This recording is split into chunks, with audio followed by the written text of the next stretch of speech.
A vertical stream should be live. Very good. No lag so far, so I think we should be good there. Then we'll grab our TikTok stream. We'll get TikTok going. Let's see. Bada bing, bada boom. And now we should be live on all platforms. Fantastic. That's what I'm talking about. All right, well, we'll get after this. We'll get after this a second time, it looks like. 1 second to check a setting here. Oh, interesting. My crop on Video Ninja is off. It's okay. All right, friends. Well, we're back. Thanks for the patience. It's been a hell of a time so far, and got lots of fun left to be had here. So we're gonna keep having it. I'm gonna rearrange a window or two real quick. Oh, and there's the other one. Hey, how you doing, honey? Yep. Welcome back. Welcome. How you doing? Yep. Well, both the boys came to play. Fantastic. I'm gonna check my phone real quick. Make sure the stream looks good from my phone. The cats are enthralled with the stream. They absolutely interested. Okay, all right, honey. All right, you've gotta chill. Gotta relax there. Gotta relax. Okay. Oh, you should be ready to rock and roll. Okay, so I said we were going to take Apostle Logic. When Apostle Logic came back, give me 1 second. Connection looks okay. Let me double check. It's still good. It still looks like it's doing okay on all the streams. It doesn't look like it's hanging up anywhere. Okay. So we'll give Apostle Logic a minute. Oh, you can't hear anything? Hold on. Let me make sure the sound's turned on. Cat, you gotta both of you guys gotta move, honey. I can't see the screen. All right. 1 second. 1 second. This happens from time to time. I see why though. Hold on. I see the problem. I just gotta do one thing.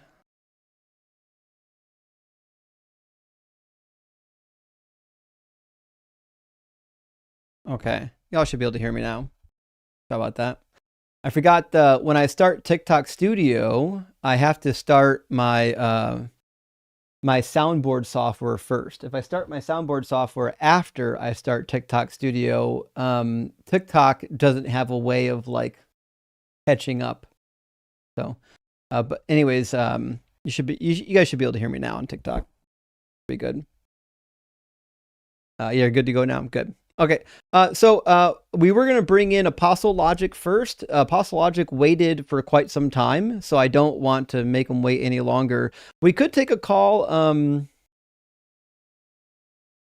We could take a call while we're waiting for Apostle Logic to show up. I don't want him to think that we're putting somebody ahead of him. But let me grab our 2 super chats, and then we'll get Philo Bro from the queue.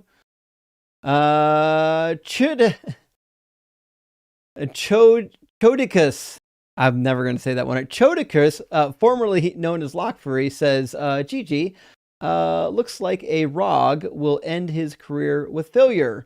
My friend, I don't know what any of that means. What's a ROG? Looks like, oh, you mean Aaron Rodgers. Okay. Aaron Rodgers will end his career with a failure. Did they lose? Did the Steelers go down in flames? Hold on. Steelers versus Texans. Well, yeah, it looks to be that way. It's the second, and it's 6-17. There's some time left. We'll see what happens. And GP, thank you so much for the $20 super chat. Friend says, heard you say this before. Theists come into your lives and expect us to have all the answers to the universe and all philosophy at our fingertips.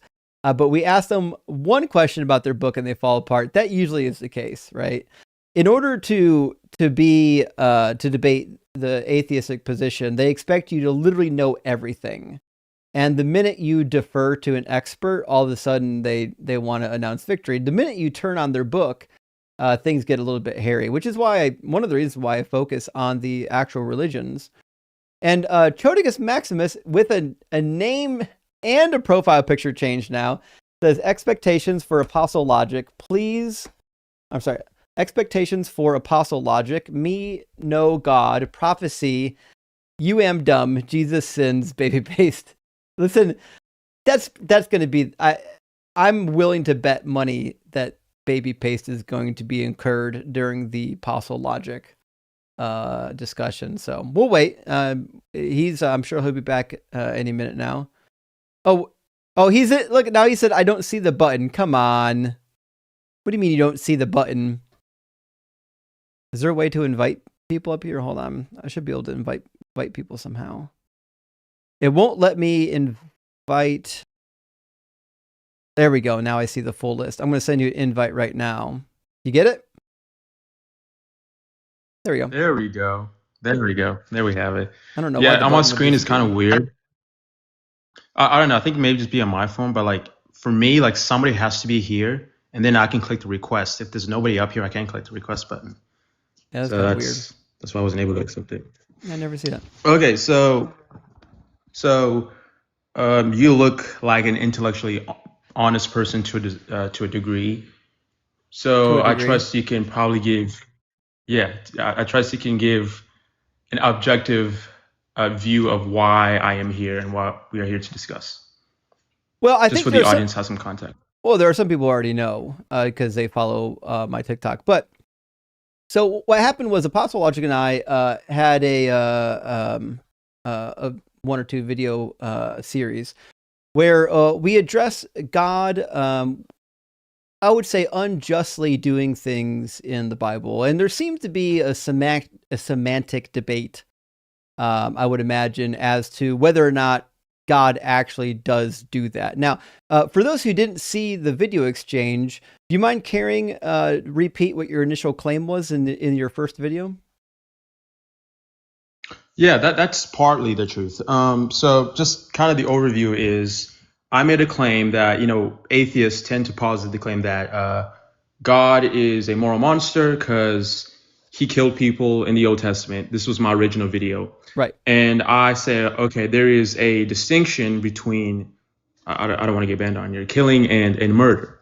And I stated that, killing is purely descriptive. It carries no normative force behind it.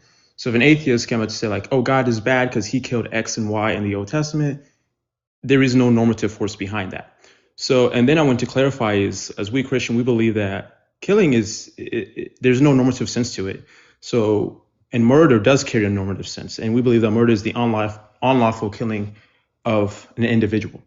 And my argument essentially is God did not unlawfully kill anybody. And you made a response video to mine, and you were you were conflating those two terms, going back and forth as if they were equivalent. So I was saying like you made a false equivalency in your video. Nope, didn't do that.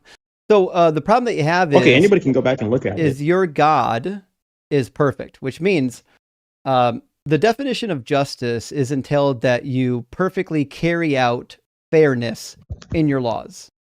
So being that God perfectly does that, what that means is that his laws should always be should always be perfectly fair. It should always be perfectly proportional, right? So when I say that God killed somebody unjustly, whether or not it's enshrined in some law somewhere is irrelevant. What I'm saying is that the justified killing isn't there. It's an unjust killing. And the example that I gave, which nobody seemed to engage in, is the killing of babies, right? See, the definition of a justified killing typically is that the person being killed has done something that merits them being killed. Now, if they haven't done that, like if you send a man to death row who has not actually committed a crime, we would call that injustice, wouldn't we? Well, no, I think my argument is that you are conflating two terms, unjust and unlawful, and I'm I did saying not. that's a false equivalence right there. I Yes, didn't. you anybody can go back and watch the video, I'm sure they like can, literally but a I didn't second do that, video, and it's also irrelevant. like It no, entirely ignores the entire basis of my video. The basis of my video is not that God acts unlawfully. That had nothing to do with it. There's no heavenly fucking law code where there's no cop up there making sure like God is acting lawfully. My entire video was pointing out that God unjustly kills people. And that's the claim of atheists. Atheists aren't saying that God is bad or isn't good simply because he kills people. Our claim is that he's not good because he unjustly kills people. That's the claim on the table. Now, you can do this semantic pettifog all you want and pretend like that's not the basis of my video. semantics meaning. It's not going to get you That's very very far. important. Meaning is very important when you're having conversations. So just I know saying meaning is very semantics doesn't important, which dismiss is the why you point. want to ignore the claim of my video. The claim of my video is that it's never no, justified to murder a baby. Do you think it's ever justified to murder babies?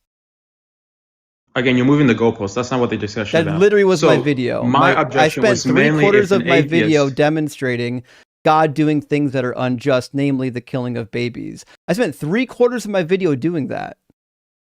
The fact Okay, that first of all, you think wh- my video is about me trying to equivocate two different words is preposterous. It tells me you didn't watch the whole anybody fucking can watch the video and they would agree with me. You are equivocating. No, they wouldn't agree with you. The video is about how it's not just to kill babies because they're innocent. No, they're not. No, Okay, that's so not what it's babies about. aren't The second innocent. video, the second video, that's where you make that claim. That's not the I only first made one video you made. That's video. not the claim you made. Only made one video.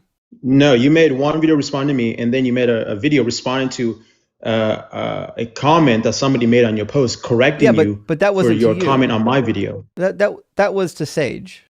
I agree with him. I commented on it. And I didn't do the equivocation in either video. And also, I still don't give a fuck. You did. My claim is easy, and everyone knows my claim. My claim, which you've ignored the entire time, is that God is not good because he unjustly kills babies. Okay, and this is my answer to that. So are you My answer capable of is interacting with that? I'm about to if I don't get interrupted. My claim is like that doesn't work as an internal critique of Christianity, right? So it only works as an external critique. And for atheists, if morality is basically a set of preferences, then who cares what you have to say, right? Like you prefer this and you don't prefer that. So that doesn't bear any weight on Christianity. What your preferences have to do with anything? Sure does. Want to hear why? Why should I care about your preferences? It's not a preference. What? You want to hear why? How's it not a preference? How's morality not a preference? Because God claims, we're not talking about morality yet. I mean, we're going to get there. We're talking about justice. Justice is so related to morality. Wrong? Justice is related to morality. God not morally wrong. You're going to find out if you stop talking over me. So justice is related to morality. Right now, we're talking about justice, right? Whether or not it's unjust to do a particular thing, right? God says in Deuteronomy 32:4, and that's a moral claim, that he's perfect and just in all of his ways, that he is without deceit and is upright. So what that means is that whatever God does, it's always the just thing, correct? Yes. Okay. Now, in your worldview, you probably think that the laws of morality are, I'm going to use the word objective. I hope you don't actually think you have objective morals, but do you think they're at least universal? How's that relevant to a discussion? You're making an external critique of Christianity. It's not. It's an internal critique. Keep following. Do you believe that morals are universally applied or not? Is this an internal critique or external critique of Christianity? Yeah, and if you follow along, you'd find out how. So again, do you believe, according to your own Christian doctrine, that morals are universal? Meaning, are you allowed to murder a baby and somebody else not allowed to murder a baby? Or is it true that nobody should murder babies? Nobody should. Okay, that means these precepts, these morals are universal. Now, we're not going to waste any time in arguing about whether or not they're objective. They're not fucking objective. They're subjective. They're subject to your mind, the mind of God. Okay, so your claim is pointless then. My claim's not pointless, and if you would actually listen, you'd understand the problem. So what you've already explained so far is, number one, your God always acts justly. Number two, the parameters of acting justly are universal, right? So what that means is that if a baby is killed for any reason, there must be a justified reason for the baby to be killed, and it must rise to the occasion, right? So ask yourself, are there any baby killings in the Bible that were unjust? Yes or no? I'm not going to answer yes or no questions. For instance, we don't have I'm all the not going reasons to answer know yes or no questions. It's what something is easy. justified or The not answer to the justified. question It's is yes. In fallacious. fact, I'll ask the audience. Audience, That's do you fallacious think that question, there though. are any If I ask you a unjustified yes or no killings question, of that's babies in fallacious. the It's not Bible? engaging. We'll see if the audience It's not can do intellectually it. honest. Well, no, the first thing is, are there any Actually, reasons? the audience You are asked if there are any audience reasons. is already answering. Yes, there are unjustified killings of Audience full babies of in the atheists. Bible. Interesting how that is. Completely impartial audience. So That's completely a fair. coward Impartial would answer audience. the question. In your framework, do you A think that coward there would not are answer any fallacious questions. unjustified killings of babies in the Bible? Yes or no? First of all, are you saying, are there any reasons? I said That's what you made unjustified. I earlier. didn't say reasons. Yeah, you said, are there any reasons for unjustified No, I didn't say killing that. Not even remotely or murder? close to what I said. Sounds like you got a problem with That is what listening. you said. No. I just know you're pivoting from the point, right? I'm First, not pivoting. we were My having a point is semantic clear. discussion. My point is that God unjustifiably kills babies in the Bible, and the fact that babies are innocent means that they shouldn't be slaughtered by the sword. Do you think that there's anything a baby could do? You're moving the goalposts. Do you think that there's anything a You're moving baby the could do? goalposts. He's crying so bad because he's terrified of the You're Bible. moving the goalposts. This is an internal Our critique, discussion and was a semantic it discussion. requires us to actually look at the Bible. And I know you're terrified of the Bible, but I don't know if you're new here.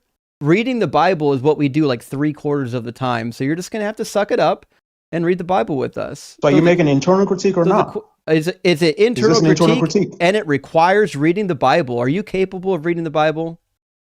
Are you making an internal critique of Christianity right now? I am right now, and you're terrified of it. Do you want to read the Bible with me or not? Okay, so your point is irrelevant then. Do you want to read the Bible with me or not? Christian doctrine. He won't actually pay attention. So, do you agree that all the babies killed in the Bible were justified killings? Yes or no? Is this an internal critique of Christianity? You know it is, and you're too cowardly to engage in it. Do you want to actually finish the discussion, or do you want me to kick you? Okay, so let's have this is a matter of philosophy now, because this is not a matter of philosophy. So I'm going to bring this is a matter of you answering a question that you're too afraid to answer. So I'll try again. Do you think that all of the baby killings in the Bible were justified? Yes or no? Depends. Who's doing it? Is it God or is it? Or like who authors the command? The ones that God commands. No, God cannot act unjustly in the Christian worldview. Okay, is it always unjust to murder a baby? You're equivocating now. No, I'm not. Yes, you're equivocating. No, I'm not. What is unjust I'm asking, for man and what is just for God. Is it always unjust to murder a baby? We'll try this again. Audience, do you think it's always unjust to murder a baby? Appealing to your your audience is going to help you. Instance in which it's okay to murder a baby, but that's just me. Dalton's got an answer. It's crazy that you can't answer. It's weird that Christians claim to have these divine morals, but the minute you ask them, they don't know anything about them. They don't know anything about the moral system. Because your question is fallacious. So we'll try this again. It's fallacious in nature, and it's a category error. Do you think that it's ever justified to murder a baby? Yes or no? That's a category error. He's so terrified and dishonest. You're making fallacious. It's not a category error. It's a proposition. Yes. It's a question. It's not even a proposition. It's a question. Questions aren't category errors. So we'll try this again. Do you think what fallacy is Justin engaging in? Well, no, it is a category error because you asked him a question. He took philosophy 101 and now he thinks he never has to read the Bible. You're going to apply that. It's crazy. No, the problem is you're going to take my answer and then you're going to apply that to God. I'm saying if you do that, that would be a category error. I am going to apply it to God because you said that morals are universal. Exactly. So we'll try this again. That's why it's a category error. Do you think that it's ever okay and justified to murder a baby? Yes or no? It's a category to ask that question. Answer the question. I'm still waiting. keep in mind, if you think that it's okay when God does it, the answer is yes, it is okay to do it. So we'll try again. Do you think it's ever okay and justified to murder a baby? This is a false dilemma right here. It's not a I'm false not going to engage dilemma. with false dilemmas. He's terrified. Yes, it is. They're so scared of the book. It's embarrassing. You know this is being clipped right now, Apostle Logic. Like, everyone's going to watch this. There'll be thousands of people, many thousands that are watching this live right now, or a couple thousand, and many thousand watching it after the fact. And they can see how disingenuous you are. They're going to see how terrified you are that you can't actually answer the question of whether or not it's ever okay to murder a baby. Well, sorry, kill a baby. I am answering the question, but I know you're going to. Is it ever okay to kill a baby? Is it ever justified? To God. Is it ever justified? This is a false dilemma in a category. He's so terrified. The answer is yes, by the way, from your point of view. We'll keep asking until you grow some cojones and answer it. Is it ever justified to kill a baby? Yes or no? This is not what I come up here to discuss. You know, I know you came up here to have a dumb semantic argument about a point that you didn't even make. A point that Sage made for you. Meaning matters in discussion. A point that Sage made for you, which he misunderstood and you misunderstood, that had nothing to do with my original video. My original video had nothing to do with what you're talking about. My video had to do with the correction of your initial video, which is atheists don't say that God is evil just because he kills people. We say that he's evil because he kills innocent people. And a baby is innocent. A murdering of a baby is never good. When God murders the babies in Egypt just to show how powerful he is. How do you know it's not never good? How do you know it's never good? Well, in my framework. In your framework, you don't know, which is why you can't answer the question. See, in my your framework is subjective. In my framework, I don't think that... so is yours. In my if your framework is subjective, you can't make it a universal claim. So is fucking yours. You don't have objective morals. So what's the point then? So this is a two-coco fallacy then. No, it's not. This is a two-coco fallacy. You have no idea what you're talking about. This is, I have that problem, therefore you have a problem. Using your philosophy 101 words here aren't going to get you anywhere. That's fallacious. So that's fallacious. Maybe you can provide us an example where it would be justified to kill a baby. Do that. He can't. So I now I have to mute you since you won't let me talk on my own live stream. So in my framework, I can easily say that it's never justified to kill a baby because in my framework, innocent people should never be killed. The only time killing seems to ever be appropriate in my framework is in self-defense. Oh shit, what just happened? Why did my screen go blank on TikTok? 1 second, I got to fix my screen.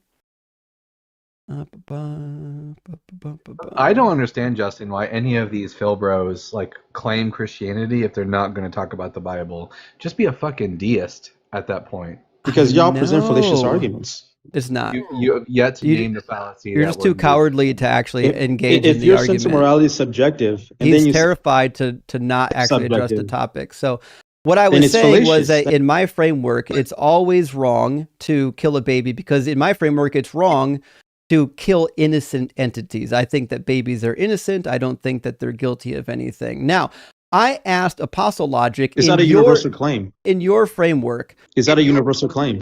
I asked in your... Is it universally wrong to kill babies? I asked in your framework if it was always wrong to kill babies, and you couldn't answer me. And that tells me that you're just not honest, because even in my subjective moral framework, I can tell you that according to my framework, yes, it's wrong to kill innocent people. So we're still waiting for your answer, though. Is it wrong to kill innocent people in your framework? Well, it's not my framework, it's God's framework, so it's irrelevant. So still waiting for the answer. Is it wrong to kill innocent people in your framework? My framework is God's framework. Yeah, and I'm asking, is it wrong to kill innocent people? God says it's wrong for humans to kill innocent people. Gotcha. Okay, so it's relative, meaning it only applies to humans, not to God. Meaning God can do literally anything he wants to, and it will never be wrong because God said so? The key word is innocent. That's the key word. I know. Are babies innocent? Well, according to the doctrine, no one's innocent except for Jesus Christ. Okay, so babies are guilty of... What are babies guilty of? Well, I can't wait to clip this one. Now I gotta make my notes before I forget. Give me a second to write down notes. Guy doesn't know if it's wrong to kill babies. Do you know Christian doctrine? And I do. And on top of that, doctrine? I do. And on top of that, he doesn't know if babies are Isident. Let me see. Apostle logic. I could be wrong, Justin, but don't the Doesn't scriptures say if that children shall not die for the sins of their I literally fathers, cannot hear fathers Sure you. not What are you for the does. talking sins of about? their yeah. Is your volume low or something, Bible guy? I can't hear you. It's a little bit low right now for some reason. Falcon. Oh yeah, my mic's not plugged in. I'm just on my phone. But That yeah, makes the that makes Bible sense. says in Ezekiel. Yeah, I'll just speak louder. The Bible says in Ezekiel 18 that fathers will not die for the sins of their sons, and sons will not die for the sins of their fathers. That's referring to Jewish law. There's ceremonial law. There's legal law. That's a legal There's law in legal terms of how law. the Jews should go Yeah, about there's legal registering their law, guys. Did you tradition. hear about that? Yes, guy's when a genius. God I don't sent the remember. Israelites into the land, He I gave don't them remember reading laws about in this. which they should follow and live by. That's a legal law in which Funny, how I they don't should conduct remember. themselves. Funny, I don't And remember reading about the tripartite division of the law in the Torah or anywhere in the Hebrew Bible. Certainly, this is a post-biblical philosophical innovation. yeah, so when that verse is stated, it's telling the Israelites how to administer the court rulings, how to administer laws in their nations. So that's just like how they should So just we're like clear. You run their think legal there system. are circumstances in which it's okay to kill a baby because you don't think babies are innocent. They just had it coming. Humans don't have that authority. Yeah, so the thing that we're trying to get an answer still yet is what are they guilty of? Now, if you're Catholic, you would say that they're guilty of original sin, but I don't know if you're Catholic yet. Do you think that they're guilty of original sin? I hold the same view as them. Yes, I believe everyone is, except for Jesus Christ, is guilty of original sin. Actually, a quick correction. Catholic. If you read the gee whiz, I'm suddenly blanking Catechism? right now. The Catechism of the Catholic Church teaches that original sin affects the nature, but it doesn't impose guilt upon an individual until the individual sins themselves. So, no, according to the Orthodox teaching of original sin, babies aren't guilty of sin. They have a nature imposed upon them. It's different. So, how are they guilty? What are they guilty of? Yeah, what are they guilty of? Well, I believe everyone who was born to sin is guilty of death. We see that throughout the scriptures in the New Testament. That's not what that word means. So I mean, You can't be guilty you can reject of, it. This is basic Christian doctrine here. You can't be if you're making an internal guilty. critique of Christianity, you're gonna have to accept this. You can't be guilty of death. I'm telling you that your wording needs changed. Death is a penalty, not a charge. So what's the baby guilty of? Well, what I mean is guilty of sin leads to death. That's just what it is, right? Do babies sin? I don't really understand your question about guilty of. Do babies sin? Sin is not an action; it's also a nature. Okay, so they don't actually commit a sin, do they? Again, you're using those two words. He won't answer the question. He's so I don't think afraid. you understand what I mean. Sin is not only an act, but it's also a nature. A sin is a transgression of the law according to the New Testament. And I get it. I know that sin is also a state. I'm not asking you about the state. I'm asking about the action. Are babies guilty of any action that is considered sinful? Yes or no? That's irrelevant because the state itself is perfectly irrelevant. We'll try this again. Are babies guilty of any action classified as sin? I don't think I'm going to answer the question because I know you operate maliciously. What a coward! I'm not going to engage with that question. He's so terrified because he knows the answer is no. He knows that babies are not guilty of any action that would be categorized as a sin. That's the answer. You could just say that. Thank you for the galaxy, Jason. I appreciate that. So what you mean is they're defiled. Yeah, they're not even considered guilty under Orthodox Christian teaching, so you are without excuse.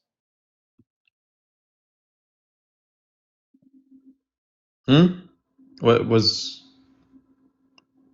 Babies do you want to respond to that or what? Considered guilty under Orthodox Christian dogma, so you are without excuse. Okay, so what do you want me to do with that information? How does that refute anything I said? The simplest arguments go right over his head. I can see that with this one. So, Apostle Logic, So the problem that you have here is you're what's up? trying to justify the murdering of babies for something they didn't do. I'm not trying to justify anything. Okay, so then why is it justified to murder a baby if the only justification is quote unquote the corruption that was passed along to them from their forefathers? Because humans don't have that authority. I didn't ask you about that. I said, why is it justified to murder a baby for a thing it didn't do?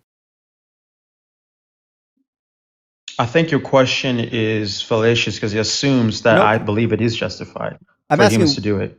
I didn't ask about humans. I don't know why you keep trying to say things that I'm not saying. I'm asking, why is it justified in any world to kill a baby for something it didn't do? You're right. It's not justified. Well, it's not justified for humans to kill any baby in any world. But it's justified in the God world, which means, again, you have relative subjective morals. Why should I be inclined to follow your God's subjective relative morals? I mean, do you follow your own subjective relative morals? That's a dodge. Why should I be inclined to follow your God's subjective relative morals? Because they're not subjective. They are subjective. They're subject to the mind of God. Your God decides what they are. They're certainly not universal. If they were objective, they would apply to God, and they don't. So we'll try this again. Why should I follow your God's subjective God, then, relative morals? No, if they were applied to God, then that means they would be above God. I know. That's why they're not objective. Objective means that they're completely stance independent, and you passed at least Philosophy 101, so I know that you know this. So they can't be objective.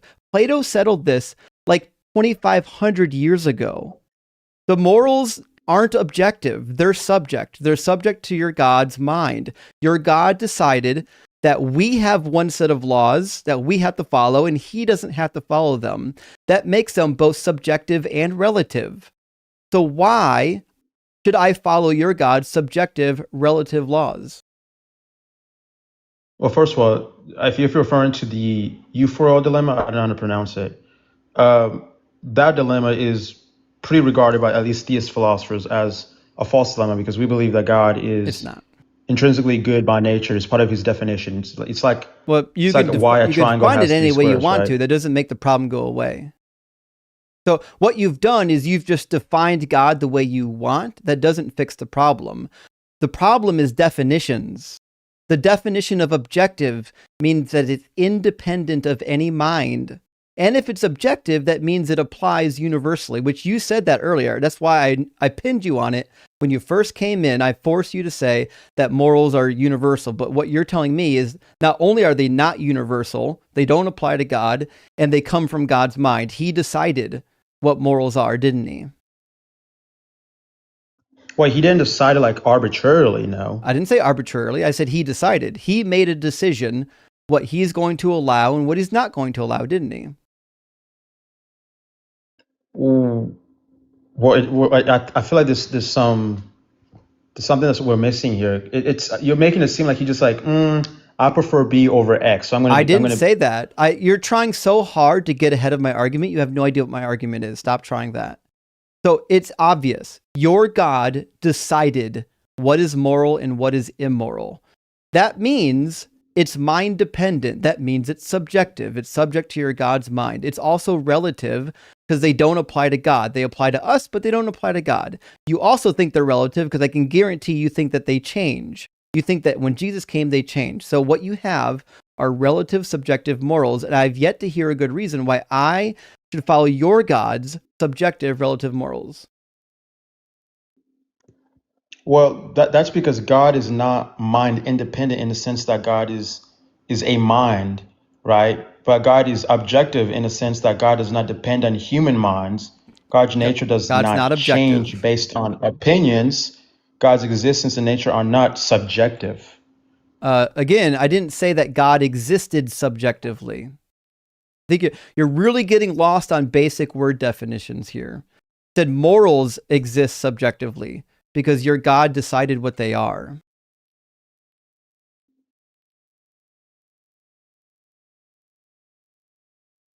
Can you say that again? Morals exist subjectively, not God, because your God decided what they are. No, it's only subjective. It's independent of humans' mind, not No. independent of any minds at all. Whoa. Wrong Where's again. that coming from? You add the word human in there because you want a special plead for your God. That's a real fallacy, special pleading. Oh, so now you're acknowledging fallacies? No, I'm just fucking with you. I mean, it makes sense. You're kind of gay, so. I mean, Justin There hasn't we go. engaged in any logical fallacies that you've been able to name.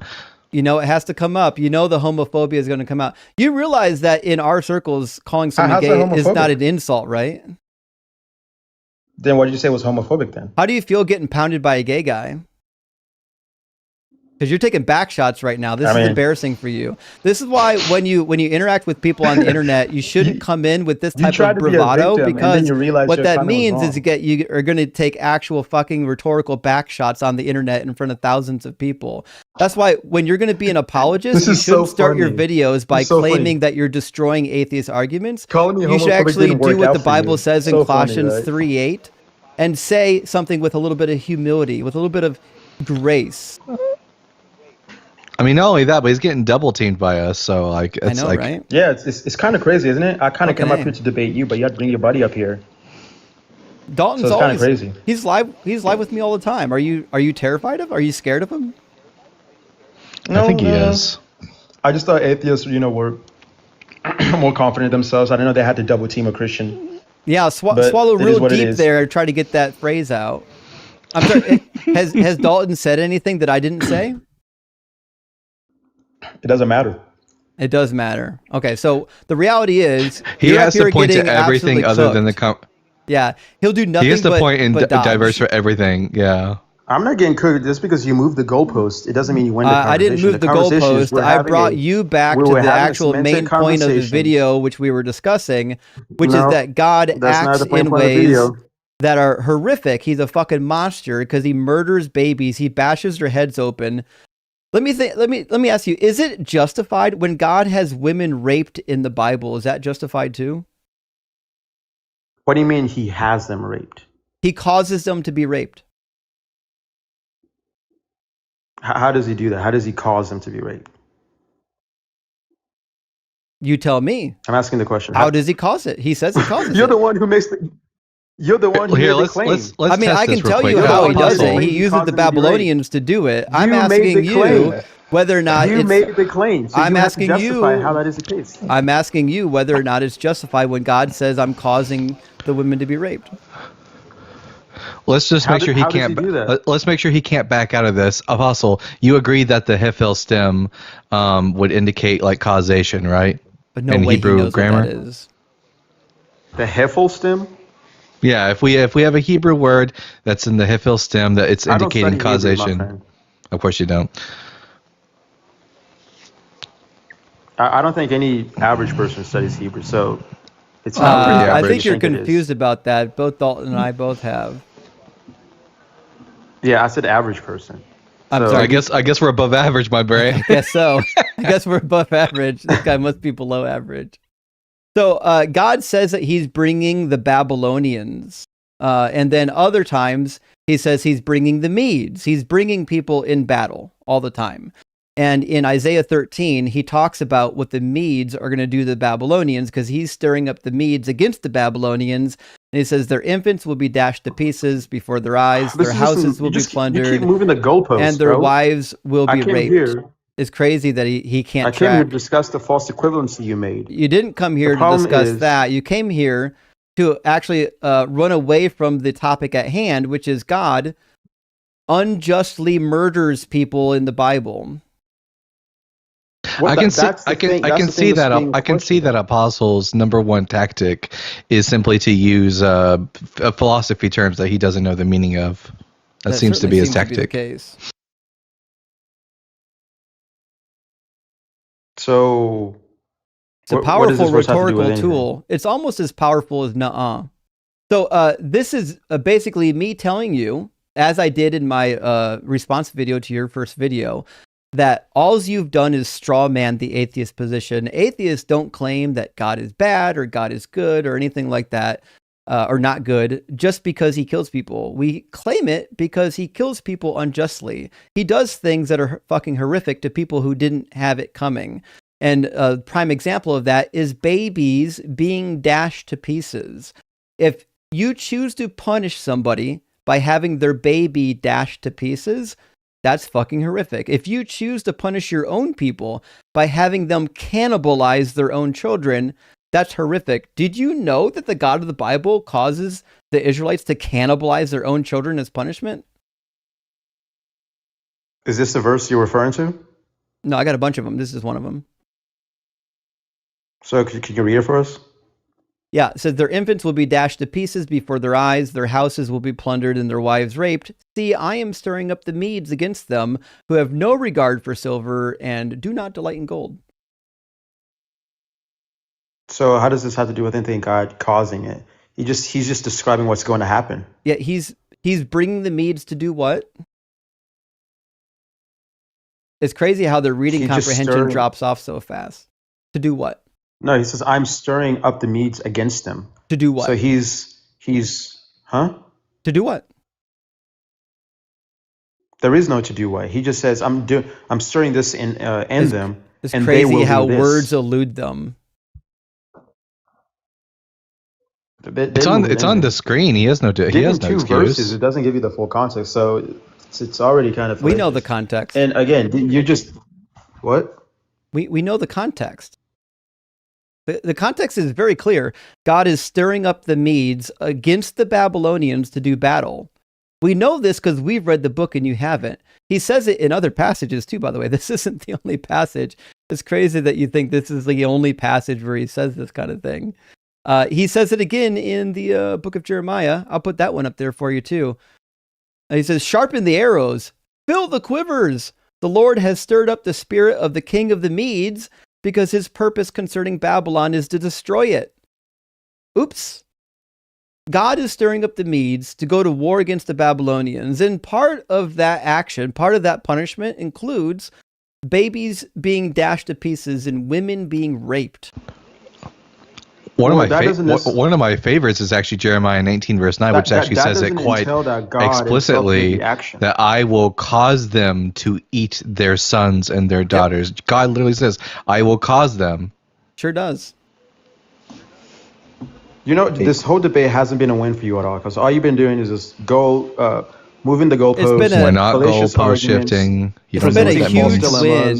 I've demonstrated over and over again that you're actually incapable of engaging in the real argument, which is that the argument that atheists are posing is not a semantic argument about whether or not law is equivalent to justice. You keep saying meaning doesn't matter. The argument is about whether or not God does things that are justified or whether or not they're not justified. Does meaning matter? I don't believe that it's justified to make people eat the flesh of their sons and daughters as a punishment. It does. Does the meaning of words matter? Which is why you're running from this one. If it does, then why don't you? The meaning of words matter because you're running from the text as hard as fucking possible.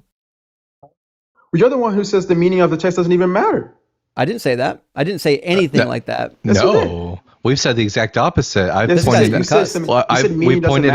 We pointed out very specific. I'll point it out very specifically that here in the text the meaning does matter because it says, "And I will make them." Convenient to you. Oh, it always matters. It always matters, and I will make them. Here, Apostle. What is it? What does this mean? Okay, so let's go back to the discussion. Here. What does this mean, Apostle? He's terrified. What does this mean? And I will make. Yeah, he is. And I will make them eat the flesh of their sons and daughters. What does that mean? I will make them. You're moving the goalpost. I didn't come here to stop using that phrase. You don't know what it means. This is the same thing. We're on the same point the whole time. Argument. No, you didn't. The difference between you came here to cry. And unlawful. Nope. That's why here to talk. Nope. Bro, who are you? Who are you, bro? Who invited you, bro? Who invited me? It's my live stream. Are you lost? Maybe like a fake guy. Are you confused? I'm the motherfucking Bible. Like the fake guy. I'm the motherfucking Bible guy, dude. See, the problem that you've got here is there are two guys on the panel right now that have actually read the Bible and you haven't, which is why you're so terrified of talking about it.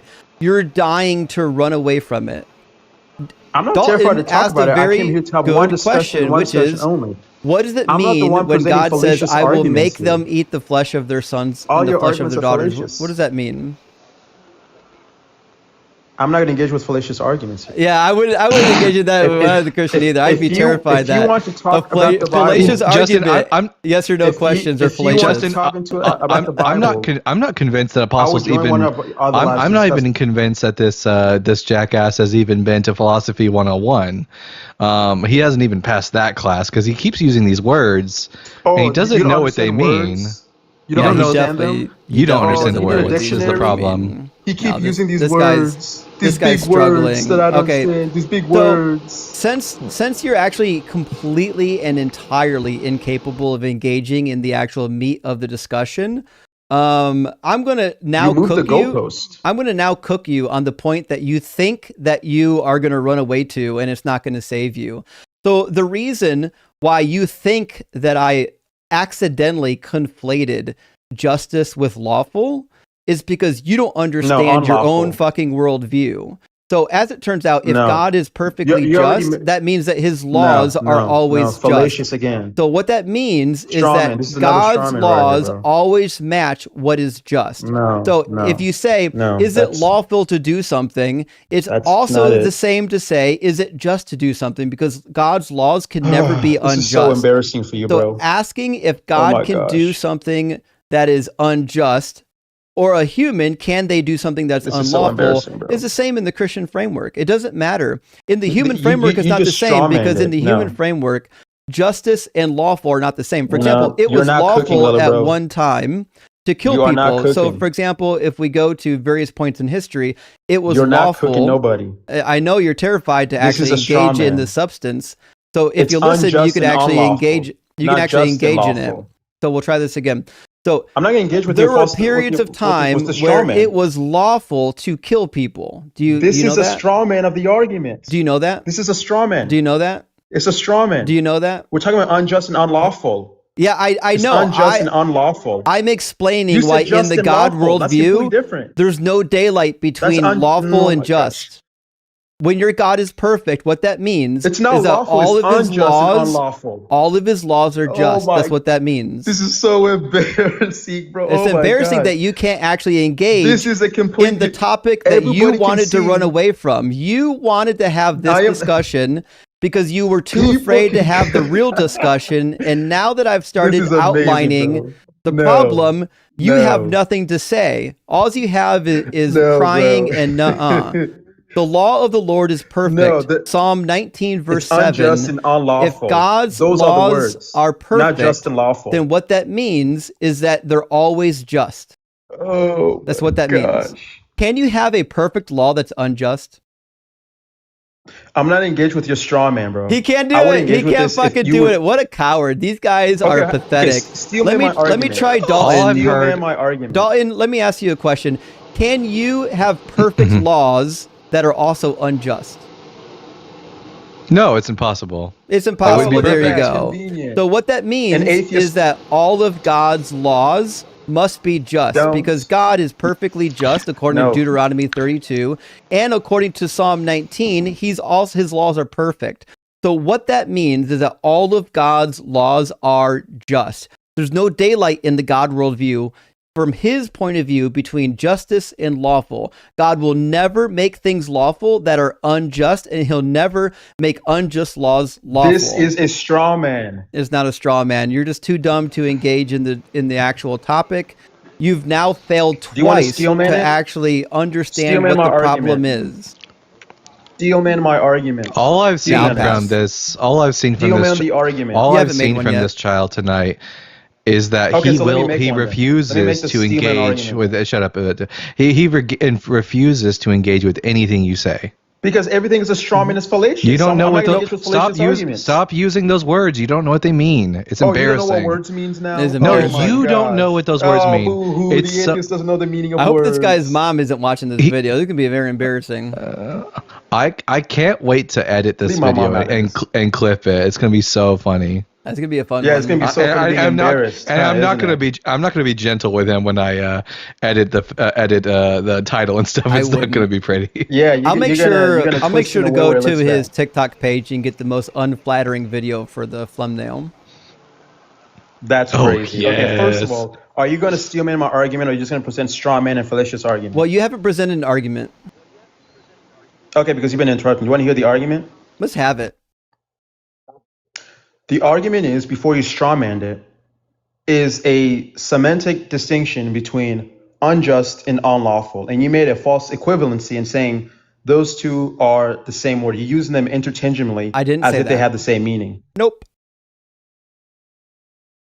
So did God unjustly What a liar. This guy's kill somebody? he's not only is he so embarrassing that he why can't won't you engage in the actual topic. Why won't you he has to make engage? up things that I didn't say Why won't you to engage argue with the against topic? things that I didn't say. Engage with it. Not once did I Engage with actually it. say that the words are the same.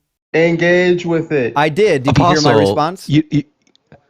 Apostle, you don't get to yell at people to engage in things if you are unwilling to engage in That's what conversation. y'all been doing this whole debate. I'm sorry, but I'm pretty sure Jesus has a huge problem with hypocrites, and if that's the truth, then he will say to you on that last day, "I never knew you. Depart." You don't from even me." believe in Jesus, so what do I care what you got to say?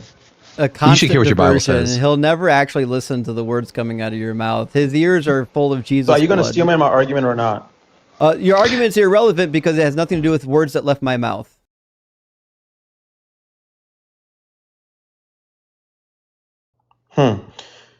Because do you believe there's a distinction between unjust and unlawful?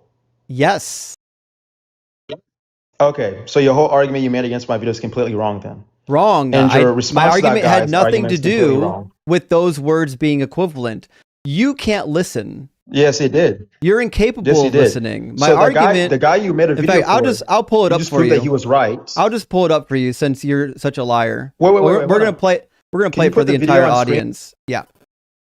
Are you allowed to put the video on screen? Is that possible? Stop talking.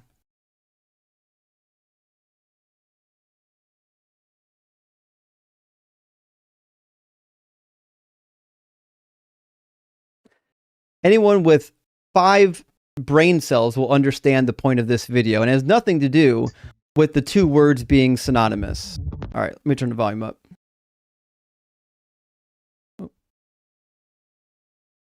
God. This would probably be more Oh, accurate. let me rewind this. Day 9 of crushing atheist arguments against God. Real This hot. would probably be more accurate if you said day number 9 of not understanding atheist arguments or actually arguing against straw men of the atheist position. God is a moral monster because he killed people in the Old Testament. Yeah, it turns out I'm prophetic. That's not the atheist claim. God's not a moral monster just because he killed an individual or multiple individuals. He's a moral monster because he unjustly kills individuals. Okay, Did you hear unjustly, that? right there. Did you hear the Okay. word unjustly? Oh my goodness! No, play the rest of the It's video. almost Play the rest of like the I video. said. It's almost like I said he unjustly kills Play people. the rest of the video. It's Play the rest of the video. He's gonna dodge so hard. Into hopefully at some point in your incoherent rambling. Now, I would take this to be a serious argument if atheists even knew that there's a difference between killing and murder. But we certainly know the difference. An unjustified killing is a murder, and that's what we are saying God is doing in the Hebrew Bible. In the Christian worldview, we believe murder is not okay. Murder is unlawful killing. Hey, what about that? We actually agree. A murder is an unlawful killing. Are you aware that God unlawfully look kills at that. people in the Hebrew Bible all the Keep time? listening. For example, Oh. somebody who is unlawfully killed means that they Keep have listening. committed a crime Keep or listening. death. We might Convenient. say Did you hear what I said? anything that is murdered is unlawfully killed. Yet, God murdered. Did you hear what I said? You were talking. I couldn't hear. I said somebody who He- is. Yeah, he you both did- use unjust and unlawful the same way. I we all know. heard it. You just Do you want to know embarrassed why? Do you want to know why? You just embarrassed yourself. Do you want to know why? You did equivocate them. I already explained equivocated why. them. Do you want to know why? Look at that. People are agreeing with me. Do you want to know why? You equivocated the Do terms. you wanna know why? You equivocated the terms. No, I didn't. Okay, explain yourself. Explain yourself. I already did. The second time I have to explain it to you. In God's world, there's no daylight between unjustified and unlawful. If God's law is perfect, what that means is that he always does what is just and he always does what is Nope. lawful. Now, That's yeah, not the argument you made. That's not is the argument you made. Well, I didn't make an argument in No. this video comparing those two terms, so pay attention. You didn't make an argument. So my how argument is convenient. easy, that God unjustifiably You kills. just baked yourself. If you listen, you actually heard that I didn't. So keep in mind, Hold on. Keep in mind that this is a 3-minute video, and the only takeaway he had of the video is that he thinks that I shouldn't use unlawful and unjustified as interchangeable ever. That's the only takeaway he took from this video. It had nothing to do. Interchangeable. He ignored the entire point of the video, which is about demonstrating how God unjustifiably kills people in the Bible. Are agreeing with me, and he literally thinks they're not. People are agreeing and with he me. literally thinks that he's eating right now. Now let me explain to you why it's okay to interchange these two words. Yeah, he's definitely a Q bottom. So the reason why these two words can be used interchangeably about God, not about humans, is because God's laws are always just. In the human world, what you can do is you can lawfully kill somebody, and it can still be He doesn't want to hear the explanation, so he keeps talking over me. It's crazy that he's so terrified to hear it. So it's so childish. Why can't they ever act like adults? Because they're not. He's no way he's over 18. So the reality is, in the human world, you can lawfully kill a person and it still be unjust. You can unlawfully kill somebody and it could actually be just. That's the case. A justified killing is somebody who dies for a reason deserving death. That's what a justified killing is. A lawful killing is just a killing that is permitted by the government. In God's world, God's laws are always identical to his justice. There's no daylight between them. So if God unjustly murders somebody, it's also unlawful. Now, what you want to say is that it's not unlawful because laws don't apply to God. But what that means is that you believe in relative subjective morals, that you can special plead for God, and I'm more consistent. If God's laws are universal, then what that means is when God breaks one of his own laws, when he unjustifiably kills somebody and he breaks one of his own laws, it's the same thing as an unlawful killing. This is so embarrassing. What's embarrassing is that he's gonna run away from the actual meat of the argument again. I watch. I bet you $100. Because you muted me the whole time. To be clear, Apostle, Justin doesn't normally have to mute people. The only reason he's having to mute you is because you want to interrupt him while he's talking, because you know that if he continues talking, you're gonna get absolutely roasted the fuck. That's a false assumption. It's not a false assumption. It's demonstrated. But go on, King. First of all, you basically made my whole argument for me. I didn't. Well, the first thing you did is you did good at actually showing what the Christian worldview actually argues. In the Christian worldview, an internal critique, yes, if anything that God does cannot be unjust, therefore cannot be unlawful. That's correct. But then the problem comes in is when you decide to do an external critique and says, well, it's not an external God critique. did this, and I personally disagree with it. Not an external critique. It doesn't work. You can it's not say external that, critique. God breaks his own laws. But didn't you just say God cannot act unjustly? No, I didn't say that. In the Christian worldview? I didn't say that. So I said in the Christian worldview, lawful and just are always the same. In the Christian worldview, there's no distinction between lawful and just, which means when God breaks his own laws, that means he's doing something unlawful. Only you, because you're a coward, will special plead for God and say, well, it's okay. You certainly can. People who make laws can certainly break their own laws. It happens all the time. But you're going to special plead for God because you're a coward, and you can't actually address the fact that God murders babies, has babies cannibalized, has women raped. Metaphysics you spend all this time terrified and running away from the actual point of the argument. Basic metaphysics means that you wouldn't actually have to run away from the actual argument. That's not what it means. Are you going to address the actual argument or no? Well, the argument is well, first of all, I just have to compliment you. Actually present the argument in terms of steamrolling a while, in terms of the Christian worldview. The problem between you and me, I actually know what's in the book, not you. Okay, that comment was not really necessary for the discussion. Name the first 5 books of the Bible. Disagree. Name the first 5 books of the Bible. This is what I mean. This is fallacious. He can't fucking do it. They've never read this book. They've never read it once. Me and you are both laughing. This is funny, yeah, because you're moving the goalposts. Oh, Let's that laugh is together. wild. Audience is gonna eat this up when we clip this. This is gonna be wild. Look at this. There are children in Sunday school who can name the first 5 books of the Bible, but Apostle can't. You're moving the goalpost. You're moving the goalpost. Stop saying that word. You don't know what it means, you jackass. You don't understand the words. Okay. He's so terrified. Okay. You're moving the goalpost. He's terrified. I have actually. No, Justin, it proves my claim. My this? claim was that you haven't read the book, and the fact that you don't know the first 5 demonstrates that you're moving the haven't read the again. book. It's not a goalpost shift. It's a fucking moving insult. The goalpost.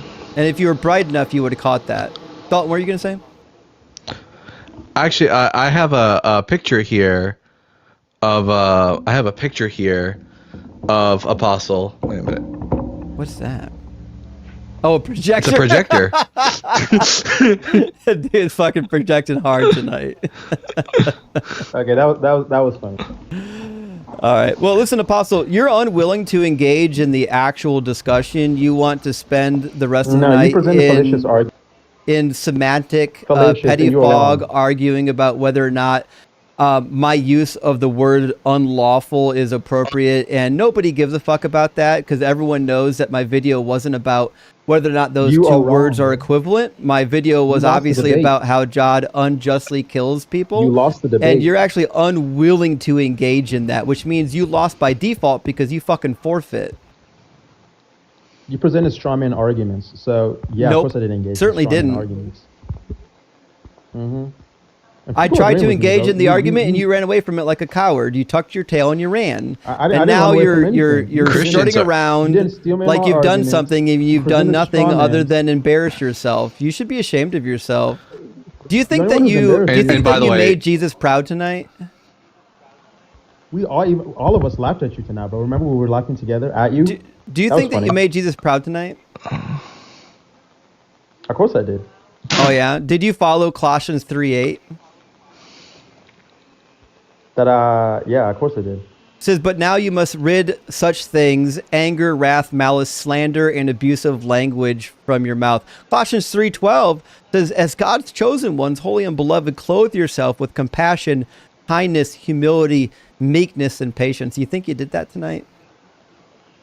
Well, I don't think I slandered you. I think you're the one who's been throwing insults at me. You think you did that tonight?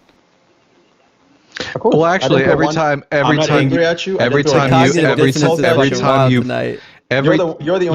bore false, you've repeatedly bore false witness against Justin tonight. Every time you accused him of committing a logical fallacy, but you were never able to name the fallacy. So, yeah.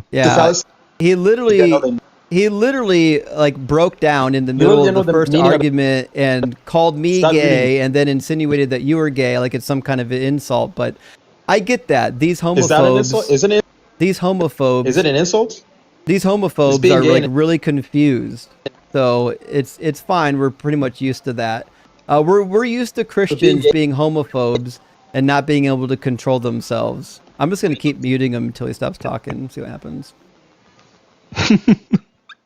It's wild. Like if I was still a Christian, I would be utterly embarrassed to have this individual representing me up on the screen. Like, even I was self-aware enough to know. Buddy.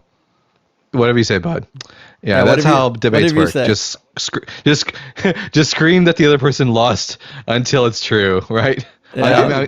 I guess that's Apostle's mechanism way of running things, though. He just keeps saying things and hoping that they'll be true eventually.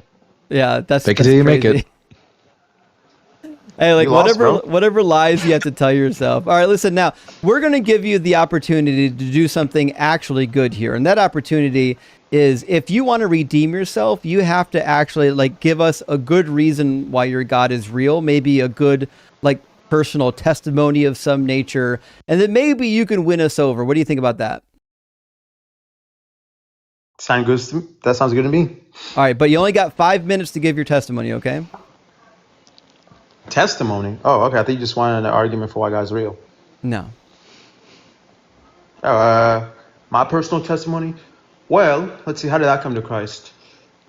No one cares. Oh my gosh. I had to come up just for that conversation. I'm going to get back to editing some videos for you. I can't wait to get around to editing that video. It's going to be so good. That was so embarrassing. But yeah, you have a good night, and we keep cooking them, bud. Certainly going to be a doozy. Thank you so much. I appreciate that, buddy. Well, he really cooked me good. Oh my goodness. What am I going to do? Okay. I guess we'll read a couple of super chats and move on to the next guest. Saint, thank you for the super chat. Says Justin plus caller plus Dalton equals Eiffel fucking Tower. That's what I'm talking about. I can get behind that. McDubbin, thank you for the super chat. Says Apostle Logic isn't a Philbro. He's a self-taught simpleton who is doing a very bad impression of a Philbro. Debate lords, he's watching online. I mean, you're right. Yeah, he's been kicking around Discord, but he hasn't got around to doing any like real study yet. And that's fine. We see that from time to time. Aferia says we need to bottle these Christian tears. They taste like. You're not wrong. Remember, in his initial video, he said he's destroying atheist claims. Well, whatever you say. I don't feel destroyed. Oh well, now he's crying from the comments. Yeah, just assert that you won even after you got cooked, and people will believe you. That'll work. Don't worry, we all believe you. Zig says, "I'm sorry, Justin. I can't take you seriously until you've been debunked like Dan McClellan, Taylor Tom. Taylor Tom? I don't know what that means. Well, I know you're Taylor Tom, but I don't know what you mean that you can't take me seriously until I've been debunked like Dan McClellan. What did he get debunked on? I'm curious to know. Now, I think one thing you'll discover is that, those of us who actually did go to school, we're not perfect, right? Like, we're going to get some stuff wrong every now and then, I'm sure eventually I'll say something stupid, or I'll say something I have said something that's wrong before. On Joel's live stream, I said something that was wrong because I was reading a biology text and I misunderstood it. And I was wrong about how much our genetic code changes post-birth. That's a whole nother thing. But yeah. Also, Chodicus Maximus. Listen, I really love you, friend, but I kind of miss Lockfery. That was way easier to say, but thank you for the super chat. It says, whoa. If murder is only unlawful killing, then abortion is fine if the law says so. I know. That's the thing. That's why I started the video out by talking about unjust killings. And I didn't change my language until he said unlawful. But in the God worldview, it's the same thing. God, there's no difference between unjust and unlawful because God can't give unjust laws. Dr. Joe, good to see you, my friend. Thank you for the super chat. It says, caller reminds me of White Goodman in Dodgeball. I know you know, and I know you know what I know you know. Yeah, that's a good one. I do love Dodgeball, by the way. You guys know I don't get movie references all that much, but I have watched a lot of the classic comedy movies of the 2000s. I've seen a lot of the comedies. I've seen Anchorman and Dodgeball and all the like. Those are good movies. I like a good comedy. Carlos, my friend, thank you so much for sending out 10 DZ Debate gifted memberships. I really appreciate that, buddy. And for another 10 Deconstruction Zone memberships. That is incredibly generous, and I really appreciate that. That's huge.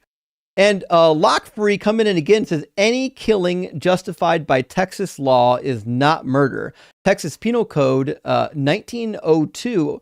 Also, make sure to cross-reference justifications. I know. Yeah. So any killing justified by Texas law is not murder. I mean, that is the case. That's what I'm saying. Like, in the human world, you can unjustly kill somebody and do it lawfully. Right? In the God world, that should never happen. You should never have an occasion where that happens. And coming in again, thank you, Chode, says, Apostle Logic can be renamed Patches O'Houlihan. If you can dodge a question, you can dodge a ball. I need some dodgeball sounds on my soundboard. I don't have any dodgeball on my, here, we can do this for him. I'm beautiful, I'm gorgeous, I'm big, I can do handstands.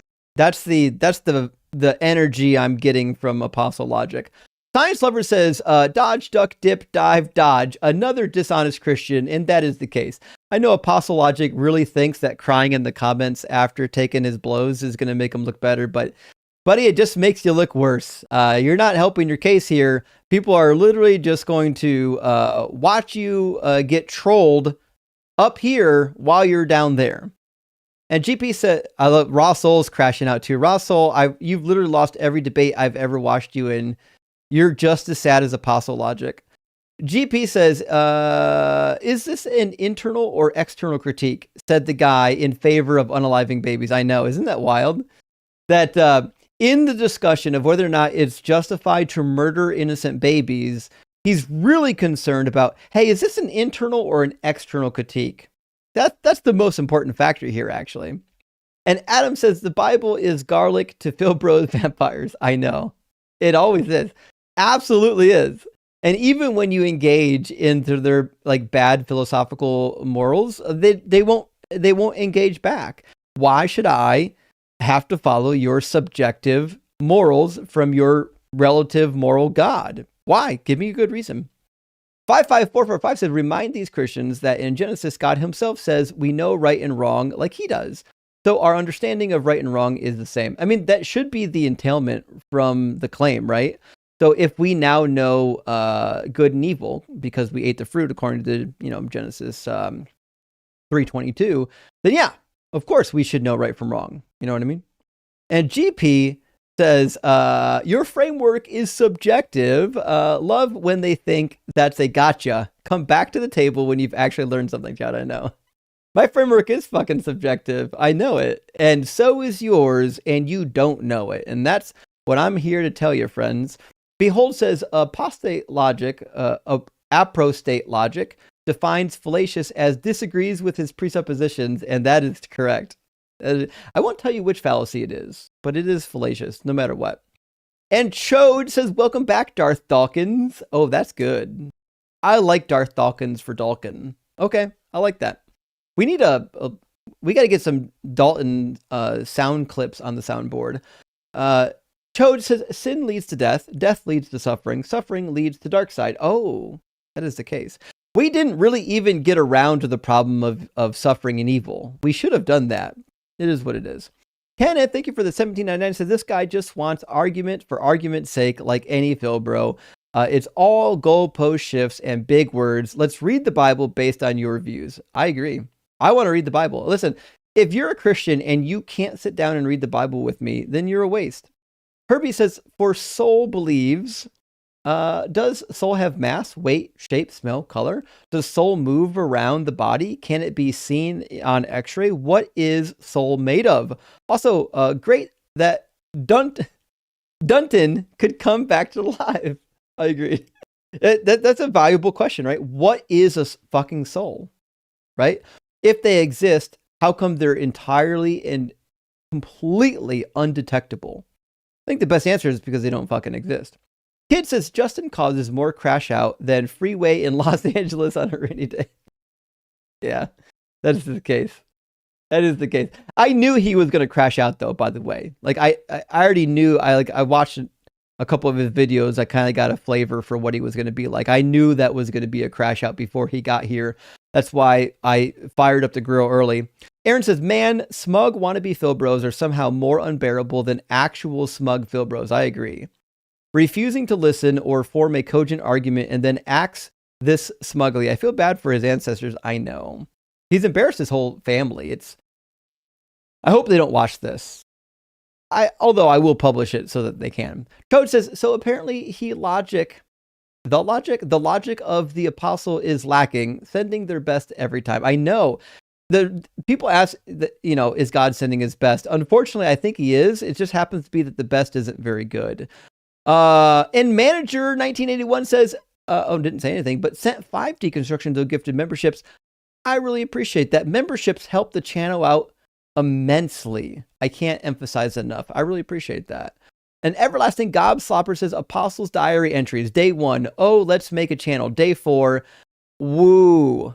3 subscribers. Day 6. Let's go play at Justin's channel. Day 6 also. Hey, What's all this white stuff in my eye? That's about right.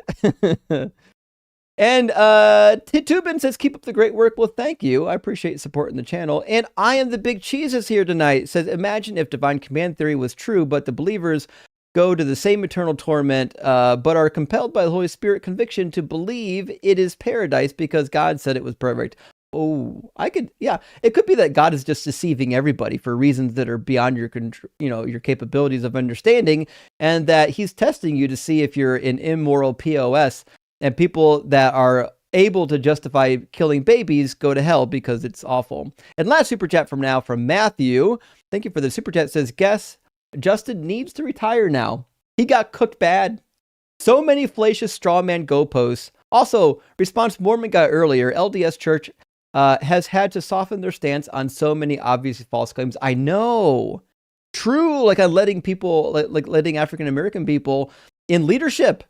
They really had to like eat their own shoes on that. That was a tough one. Okay. Well, I guess we'll move on to the next one. Let's get Home Sweet Mama. Hello. Welcome in, Mama. Can you? That's funny. Can you hear me? Yeah, I can hear you. Can you hear me? Yeah, I'm just a little nervous, so I'm sorry. I don't know. It's intimidating. Well, it's certainly okay to be nervous. As long as you don't act like a clown like the last guy, you'll be fine.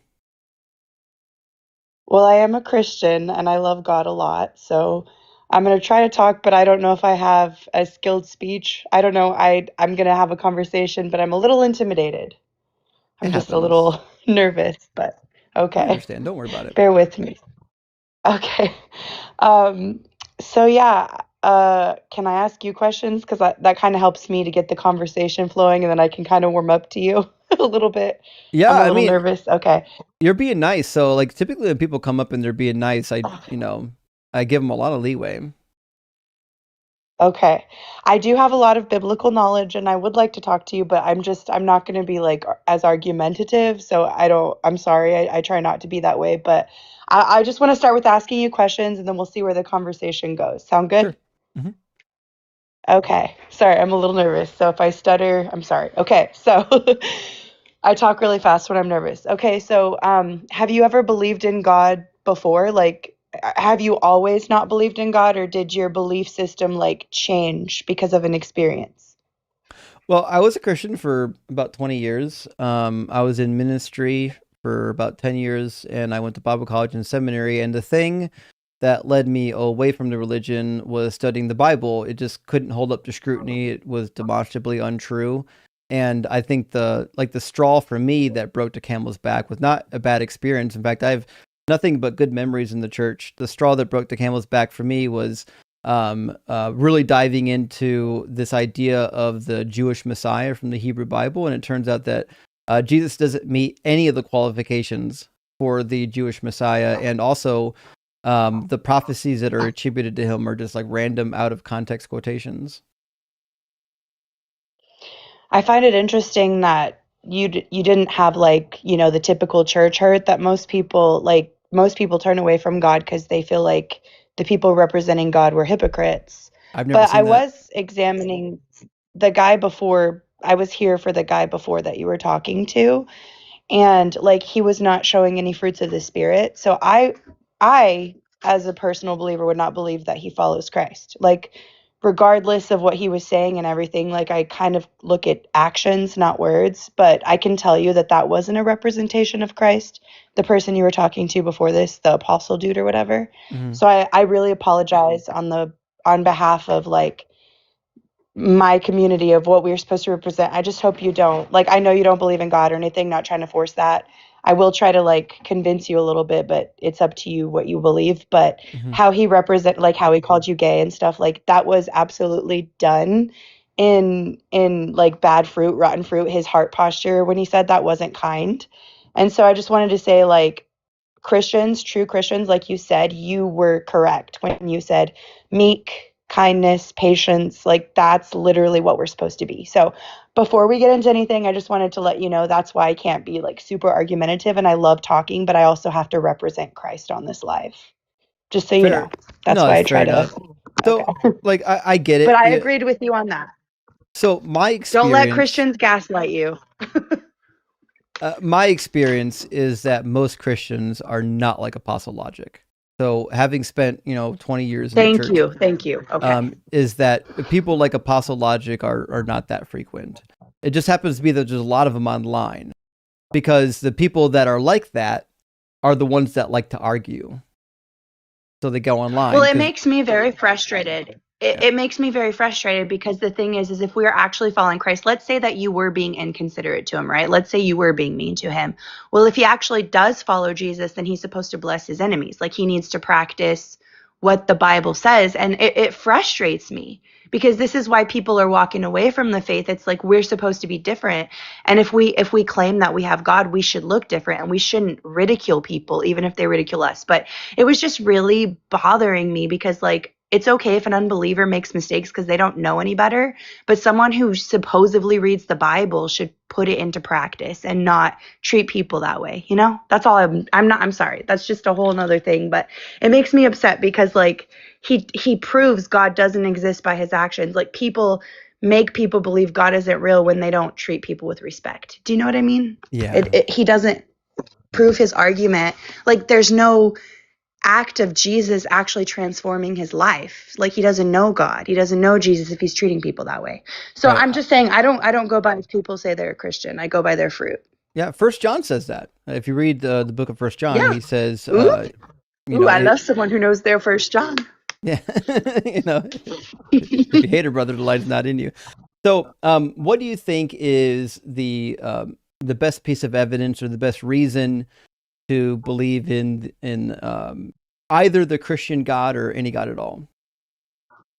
Well, I'm gonna treat you as someone who's very knowledgeable on the Bible, because I believe your experience, and I'm sure you've read it, right? Yeah, I've been through it. Before being an atheist, you probably read it. Well, yeah. You know that the Bible says faith is the conviction of things hoped for, not seen. And in the scriptures, 11:1. Jesus said, "Blessed is the." Oh, good, man. This is awesome. Sorry. And then I just love people who read their Bible, even if you're an atheist. But anyways, Jesus said, "Blessed." He said, "You have seen and you have believed," right? To someone, and he said, "But blessed is the one who doesn't." Yeah. But blessed is the one who hasn't seen. So faith doesn't require, like, you have to look past logic with faith. And there's some things that you can't ascribe with logic. And in my personal experience, and I'm not discrediting yours or anyone else's, like, God is more than logic in my life. Like, I have encountered him. I hear his voice. I'm extremely close to him. And there was a time in my life when I went to church every Sunday and I didn't even know him. And I'm going to tell you something that's going to shock you. When I first encountered Jesus, he told me to leave the church building. I came from a religion that believed that women are to keep silent. And my whole life, I thought God didn't love me because of that religious trauma. Like, unlike you, I have church hurt. I have a special needs son with autism. And I was told that he would, like, because he stems, he goes, like that. Mm-hmm. And like, we were kicked out of a church service for him just being who he is. And so, like, I have not entered foot in another church since then, after a churchgoer of 30 years. And I actually found Jesus outside of the church. And when I left all that religious hypocrisy, Pharisees, which Jesus flipped tables at the churches and condemned the religious hypocrites. He didn't condemn the prostitute. He condemned the religious hypocrites, because he told the Pharisees, and you probably can quote me, that the prostitutes would inherit heaven before them, because he didn't come to call the righteous, but sinners to repentance. And those self-righteous hypocrites in the churches are not representing Christ. And like, when I left the church, it was like, I didn't leave Jesus. I actually found him, and I was actually putting Jesus into practice. And those churchgoers condemned me. Like, they condemned me. They condemned my child. I went to an In-N-Out, and the woman who taught my special needs child for 3 weeks acted like she never met me before, just because I decided to leave. And so I just want to let you know, like, I understand, like, why you think, like, God isn't pleased with the church people, majority of them. And that's what I've come to know about him. And the Bible even says that. I mean, the book of Revelation is a message to the 7 churches, not the unbelievers, And Jesus is like, he's whipping his church. He's like, y'all are hypocrites. Treat people right, Mm-hmm. So that's why I believe in God. He's made me a better person. I know you don't like personal testimony sometimes, but he has. Like, I come from from abuse. I come from so many things, and I know previous you were talking to the guy before this, and you were mentioning Jeremiah 19:9, where he talks about, I will make them eat the flesh of their sons and daughters. And what a lot of Christians do is they get uncomfortable with that, and so they'll try to justify it, and they won't like want to explain, and they try to talk over you because they get nervous. But if you would let me explain, I would love to. It's a direct quote from the book of Jeremiah 19:9, and it's a prophecy of extreme famine and desperation that would befall the people of Judah and Jerusalem. I get nervous. Jerusalem during the Babylonian siege, and the prophet Jeremiah was delivering this message from God, and he was predicting the severe consequences of the people's persistent idolatry.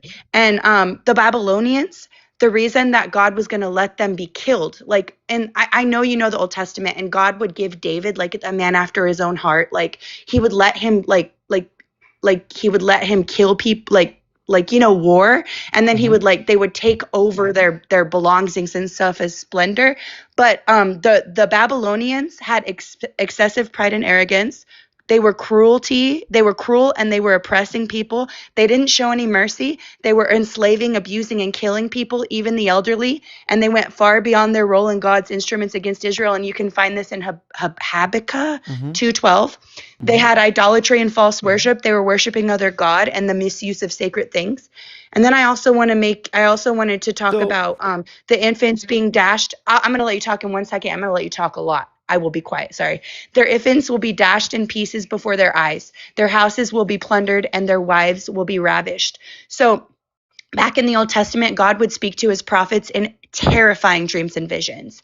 And I'm sure you're aware of Moses. The fat cows and the skinny cows didn't literally mean fat cows and skinny cows. They meant 5 years of famine, right? And so what this is saying is, he's not directing specific acts that God is going to happen to occur. He's prophesying the judgment that will befall them, that they're going to be so full of terror that they're going to feel like they want to smash their infants. And these people were actually sacrificing their children anyway to like these other false gods. And so God was bringing judgment on them. And so, I understand to your perspective how that looks evil and unkind, and I get it. But when someone goes up and they shoot up a school, we say hallelujah when they're put behind bars. That's justice. And these people of the Babylonian times, that, yeah, I know it seems like what it seems like, but God is bringing divine justice to the people. And the thing is the wages of sin is death. And so essentially these evil people that come, that's what's going to happen. Like, he was prophesying what was going to happen, and it was the wicked, evil people's hearts. God can see the future, so he knows what's going to happen. Now I'm going to let you talk, and I'm going to be extremely quiet because I babbled on, but I just wanted to make sure that your time is respected. So now I'm going to be completely silent and let you talk for a long period of time so I don't interrupt you. Okay, go ahead. Sorry. I think that's fine. I think what I'd like to do is engage in a little bit of question and answer. So I agree that people who commit crimes are deserving of punishment. But what I don't agree with is that babies deserve punishment. So, for example, let's say the Babylonians were all the things that you said they were. And to be fair, the Babylonians weren't really nice. I think the Assyrians were worse, way worse than the Babylonians, but the Babylonians weren't great either. So let's just assume that they're awful, right? I still think it would be wrong to assume that, one, every one of their members were terrible, and two, that the babies deserve punishment. So, for example, let's say you did something horrible. Let's say you, I don't know, went and burned down somebody's house with the family inside. Would that be justification for someone then to execute your children? No, two wrongs don't make a right. You got it, right? So when we talk about the wickedness of the Babylonians, God's all powerful. Like, he could punish the Babylonians and specifically only punish the guilty ones if he wanted to. In fact, we see that kind of thing happening in Egypt. When God sends the plagues, what does he do? He says that the plagues will be in Egypt, but not in Goshen, because you will know that I make a distinction between you and my people, right? So God has the power of just, hey, take care of the people that are actually the problem. You don't have to kill any innocent babies. And if you want to end the entire people group, well, one thing you can do is just close up their wombs. We see that with the story of Abimelech. When Abimelech takes Sarah from Abraham, God finds him in the dream and says, I prevented you from touching her. And then as punishment, he closes up all the wombs of the people in her household. So God could literally just make sure these kids weren't born rather than letting them be born and then having their heads smashed against rocks, you see? Yeah, I understand that. But I don't want to, like, the smashing the heads against rocks thing. Like, I understand that you read it a certain way and then that's what makes sense to you. And I don't discredit that. And then I read it a certain way and that's not what I see. It's saying the same thing, but to me, like the whole biblical context, like the verses before and the verses after and all of that kind of matter as to what is being said. But to me, it is like a prophecy of the judgment. And like you said, why didn't God, I wanted to answer your question when you said like, well, God could have done this, right? Just made everything easy. But he was making the Babylonians like an example. Like, like let's say in a classroom and there was like the kids are misbehaving, and I'm not saying this is right, but you point out one kid so the other kids will, like, as an example, so that the other kids will see and they'll be afraid of that. Well, that's kind of what it says in the biblical context of these times, is God was making this city an example. And like you look at Noah and the flood, right? I'm sure, do you have the question, why did God allow a bunch of people to drown in the flood? Do you ever ask that question? No, the Bible has a justification for it. It says the heart of every human being was wicked even from youth. Oh, wow. You're actually one of the first people I've ever encountered that's like an atheist that actually thinks that's justified. Well, first of all, wow. I don't think it's justified. I'm just saying that the Bible has a justification for it. Because if God was all powerful, he could have just closed up the wombs of all the women prior to sending the flood so that no babies had to drown. True. That's very true. So this is my thing. And I just want to pick your brain a little bit. So how long, do you remember how long it took Noah to build the ark? 80 years. Yeah, it was like 80 to 100 years. Okay. Yeah. And why did God make it take so long? What was he waiting on? Well, there's debate. What was he waiting on? Well, it depends on which book of the Bible you turn to, because according to the New Testament, Noah was a preacher of righteousness. According to the Old Testament, there was no preaching. So, well, what I'm trying to say is, I'm sorry, I know everybody in the comments is like, she's breathing heavy, she's a child. Yes, guys, I get really nervous. No, I'm not the best at speech. She's not a child. She's being nice. I'm not the best at speech. I'm a little socially awkward. Like, I have a child on the spectrum. I might be on the spectrum. I don't know. I'm trying my best here, but I just get really nervous, like, when a lot of people are listening. There's like 500 people in this live, but I'm not trying to be annoying or whatever. But anyway. I don't want to add any more fuel to the fire, but there's about 1,600 more people watching on YouTube. Okay, well, thanks. Gee, thanks. Okay, yeah, no, I know. I'm a little awkward. Like I told you, like, I'm a Jesus freak, okay? People call me weird all the time. Like, I don't cuss. Like, I'll be like, what the fork when I stub my toe? Like, yes, I'm awkward. I'm sorry. I'm aware of that, but it's who I am, and I'm sorry. It's just who I am. Anyways, I believe that, like, according to the scriptures, that God was waiting on the people to repent, and he could have, like, you know how people will sometimes say, well, why did God have to kill them with a flood? Well, he gave them 80 to 100 years to reach repentance. And so, like, just like Pharaoh, even Pharaoh, the wicked king, he gave him 5, 6, 7, 8 chances to let the people go. Well, and only when he was so stubborn did he give him over to a deprived mind and a hardened heart, right? Not quite what it says. Right, God says that he's going to harden Pharaoh's heart so that he can perform the wonders in their sights. So he does say that. He does. Pharaoh, you're right. Especially before the last plague. He says that he's going to harden Pharaoh's heart so that he could perform this last plague, and then they will know that I am Lord. So God literally hardens Pharaoh's heart just so he could murder all the firstborn. Okay, and I did have another question about murder. Okay, so if I kill someone, it's murder, right? Mm-hmm. Just say yes. I know it's obvious. Yeah. I have a point I'm trying to make. But if God, I don't believe, and you're free to believe what you want. I don't believe that if God creates us.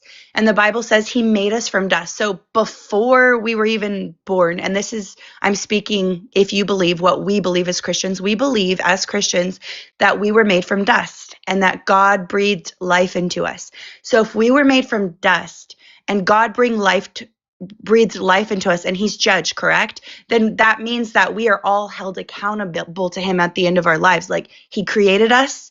And then when we die, we go back to him. So to me, I don't think of it as murder. I think of it as him taking back the life he gave, because we wouldn't even be here had he not created us. Do you understand what I'm trying to say? I know that sounds kind of strange, but that's kind of what I think. And I'm not trying to be insensitive to unaliving and stuff. Like, I know you're very passionate that you feel like it was cruel and unjust, and I want to respect that. But I also feel in my heart that, like, you know, God knows everything. And these people that are unalived, like, I know I can't really justify the babies, but the other people, like, it said that every thought and intent was wicked. How many people do you know who pretend to be nice, right, to your face, and then behind closed doors they're talking about you, they're wicked? Like, God knows hearts when people put up fronts, you know.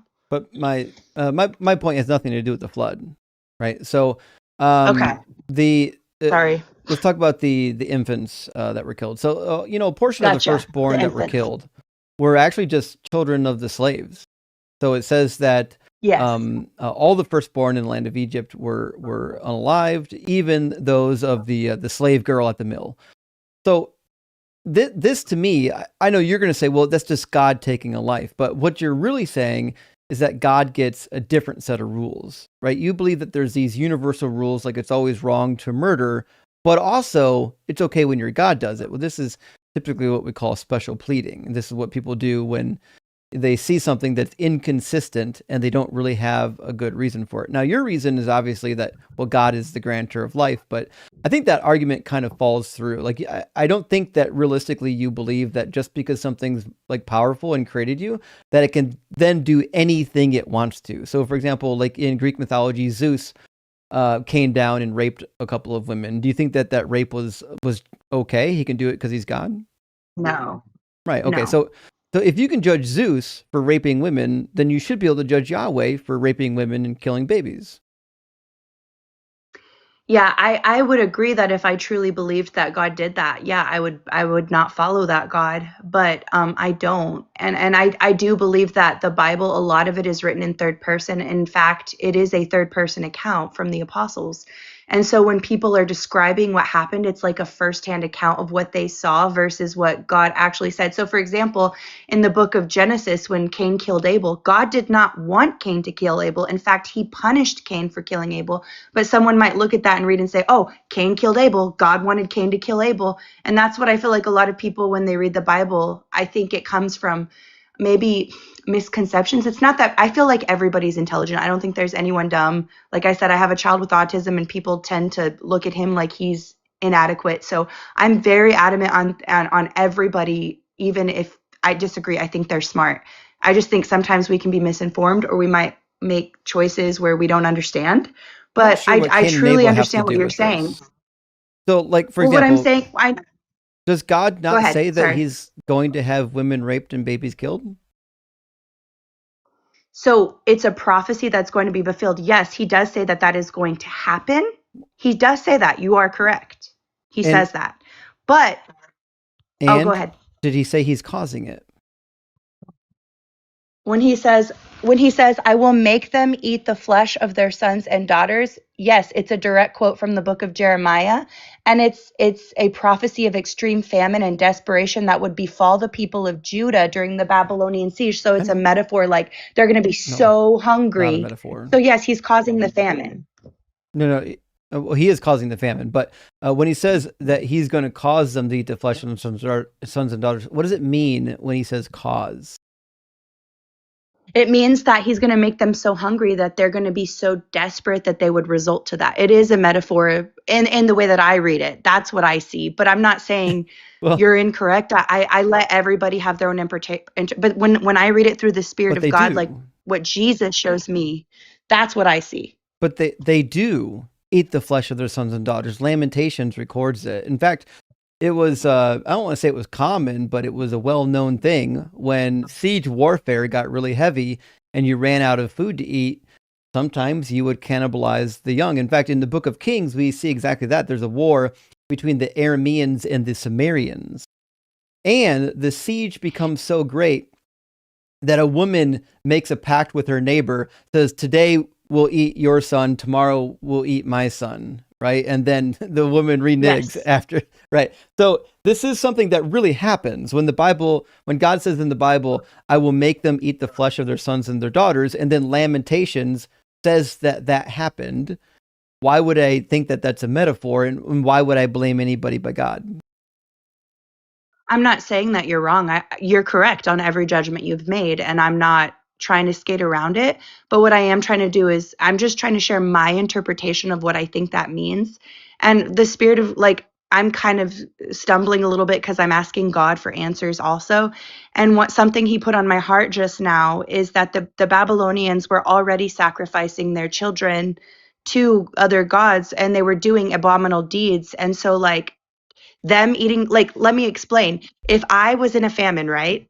If I was in a famine and I was hungry, I wouldn't even eat my dog, like, nonetheless my child. Like, I wouldn't even, like, I'd be the first to go, because first, my survival skills are that of inadequate, but I would be the first to go, and I'd be like, bye Felicia, like, I'm not staying here. So I would not result into, hurting my child. So for someone to get so hungry that they want to eat their child, whether it's God's judgment or not, I think that's a wicked person. Because for me, like, I would put my child above myself if I'm a good mother. So God was saying, like, that's what was going to happen, because they're already wicked. They have wicked hearts. He was saying, I will make you eat, but it's actually their own hearts doing it because they're wicked. Because the thing is if God if God is going to cause a famine, you still don't have to do that to your child. You can still just die, but they did that. So you're right, it is recorded, but is that God or is that them? That's my question to you. So God's causing it, right? So you're saying this is God's punishment. This is God's bringing of justice, right? So yes. If God's causing this to happen as his form of justice, he has infinite methods of dispensing justice, right? Yes. Okay. So if God has infinite methods of dispensing justice, it means he could have punished these people any way that he wanted to. Also, I would keep in mind that in Jeremiah 19:9, the verse that you quoted, this is what he's doing to his own people. So he's allowing this to happen to the people in Jerusalem. Well, his own people crucified Jesus too. You got to remember that. So there's judgments. I'm not worried about that. That was planned. Bible says, Ephesians chapter 1 and Revelation chapter 13, that this was planned before the foundation of the world. This wasn't something that happened by accident. Jesus says that he must be crucified in order to fulfill the scriptures. So we can't blame the Jews for crucifying Jesus. God planned it all along. So the question is, you're correct there. Yeah. The people in Jerusalem were forced to cannibalize their own children as punishment for what they've done. And God has infinite numbers of ways to punish people. Could he have punished them in a method that didn't result in cannibalizing children? I do think he could have. And, even as a Christian, like, I hope this doesn't make me look stupid. It probably does. I feel like a lot of Christians on these lives are afraid to admit that they've wrestled with the same questions. Like, they've I don't want to be like I don't know how to say it in words. What am I trying to say? Like, I've asked God hard questions before too. Like, I've asked God hard questions, like, for me, even with, like, David and what he did to Bathsheba and how he was still a man after God's own heart. Like, I understand the infinite of his forgiveness, but I think that was wrong because he did things to her that he shouldn't have done, and then unalived his husband. And just, like, there are certain things that I have questioned and stuff, but, like, I don't claim to know everything. I know the Bible very, very, very well, but even knowing the scriptures to a T, there are still things I don't know. Does that make sense? There are still things that I can just look at you and say, I don't know. And I hope that doesn't make my I think Christians are afraid to say that, because if we say that, we're afraid that then it makes us look like we don't have faith. But I've actually found that when I question God, like how Job questioned God when he came to him and asked him hard questions, and even Jesus questioned God when he said, "Why have you forsaken me?" Like, that's when my faith has grown. So I can say that I don't have all the answers, but I do believe wholeheartedly that he is good. I just think that there's a lot we don't understand. And I want to ask you this. What is your belief on the gospel? Like, what did you believe about the gospel when you believed in God? I believe the same thing every Christian did. Romans 10:9-10, confess with your mouth that Jesus Christ is Lord, and believe in your heart that God raised him from the dead, so on and so forth. Every Christian kind of usually has a pretty simple grasp on the gospel message. So I think my question is, we focus on faith. Oh, go ahead. I don't want to talk over you. Go ahead. I think the problem with the gospel message is I don't think that it's good news, and I don't think that it matches what we find in the Hebrew Bible, right? So the gospel essentially is like, Jesus had to die for your sins because otherwise God is going to send you into the eternal fire. Matthew 25 says it, Matthew 5 says it, and a bunch of other passages. So God is so mad that you're not perfect that he's going to roast you alive for either ever or until annihilation, like Revelation 21, lake of fire. So that's why Jesus had to come and die for your sins. But to me, this is a really bad false dichotomy, because in the Hebrew Bible, we're not told that God's roasting anybody in hellfire. That's not a thing, right? This is something that is brand new in the New Testament. It's not actually in the Hebrew Bible, and it doesn't seem to be necessary. Like, it's like God, if God said, listen, there's some people that, like, listen, they're really sinful. I don't think they need to be up here with me, right? He could have made another world for them to live. Like, okay, in the afterlife, you people that don't want to come with me, go fuck off over here on this, go to Kolob with the Mormons, right? He could have done that. The roasting people alive for infinity is never a fair punishment for any amount of crime, and not especially for people who just don't believe in this God. Right. So, like, I don't believe in this God. I don't think I've committed any more sins than you or anyone else. I think we're all just normal people out here. But the fact that you believe and follow this God and I can't believe in this God means that I'm going to get lit on fire forever. I fail to see how that's a rational response. Well, I mean, Jesus loves you. You never know. You might find him again. I'm not saying I'm not trying to force my way, but I'm not saying you're going to hell. Like, it's not over till it's over. So the thing is you're telling me that the reason that you don't believe in God is because, like, what I got from this, and I just want to make sure, because sometimes I have a hard time understanding. My brain goes 1,000 miles a minute. But you're saying that you have a hard time believing in a God that would eternally send people to hellfire. Like, if he, like, you think a God that existed would be someone who might put them in another place where they can, like, work their way to be good again, or something, instead of just giving them one chance or sending them to hell for all eternity for a few bad choices. Is that the point you were trying to make? Yeah, a little bit. So, for example, what I'm saying, not only does the hell concept of the New Testament not make any sense, it's grossly unjust, but it is also not part of, like, proper Judaism.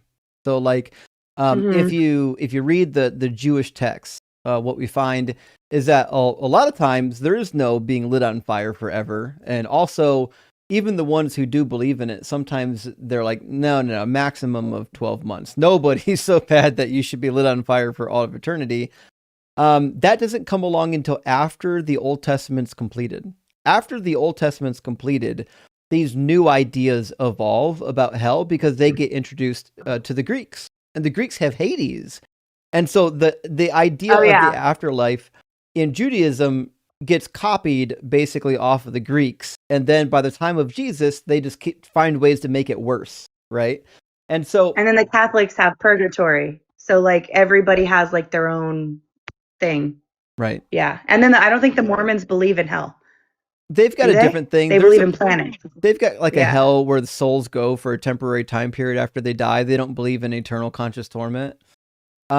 But to me, like, the fact that the New Testament has to pick up on this new innovation, it was never part of the Hebrew Bible, to me is, like, a huge problem, that the God of the Hebrew Bible just failed to ever mention it. And then Jesus comes along. He's like, oh, by the way, this thing you don't know about, you're going to go there and you're going to go there forever if you don't believe in me. But also, I'm not going to do any of the messianic prophecies. I'm not going to fulfill one of them. You have to believe anyways. Yeah. That's been something like when because I have family members and I have people in my life that I love a lot. And according to the Bible, they would be going to hell, right? According to the scriptures. And I've wrestled with that. And I've tried, like for me, it's hard to think of that because I would give my life for them. Like I don't want anything bad to happen to them, even if they've treated me bad. Like I care about people. And so I think that's the hardest part of being a Christian. And that's something I wrestle with too, is like I worry about people too, So I understand what you're saying. And sometimes I've looked at God and I've asked him, I'm like, God, why does it have to be this way? Like, why do people have to go to hell? Why can't we all just be in heaven with you? And I've asked him these answers. I've fasted, I've prayed. And the only thing that I've really gotten back answer wise from him is what he's responded to me is that that he made a way for us to be with him, and it's a free gift. It's Jesus Christ. And I know that is an ultimatum, and I know sometimes like it seems like it's not free will, because it's like people might argue, well, it's not free will because then if it was free will, then you wouldn't go to, like, it's like love me or go to hell, right? That's kind of what you feel, right? That's it. But yeah, I know, I understand, and that is justifiable. But the way that I look at it is like everything in life has consequences, and I'm not saying that I like that. There's sometimes like if I eat 12 cheesecakes, I'm not going to fit in my jeans anymore. Like I wish there were no consequences, because I wish I could just do whatever I want. Right, but then I'll die of a heart attack by age 40. Yes. Right, we can't control the consequence of eating too much cheesecake. I know, and that's what God can control though is the consequences that he set. That's the difference. But God is setting the consequences. Nobody like tied his hands behind his back and says, ha ha ha, here's the consequences. You can't do anything about it. This is something that God decided. God decided that if you don't love me, you will burn. And this is preposterous in any other context. Like if I don't know. I don't know if you have a sister, but if you had a sister and I was like, listen, Mama, I'm going to ask your sister out. And trust me, it'd be the best date ever. My name's Jenna.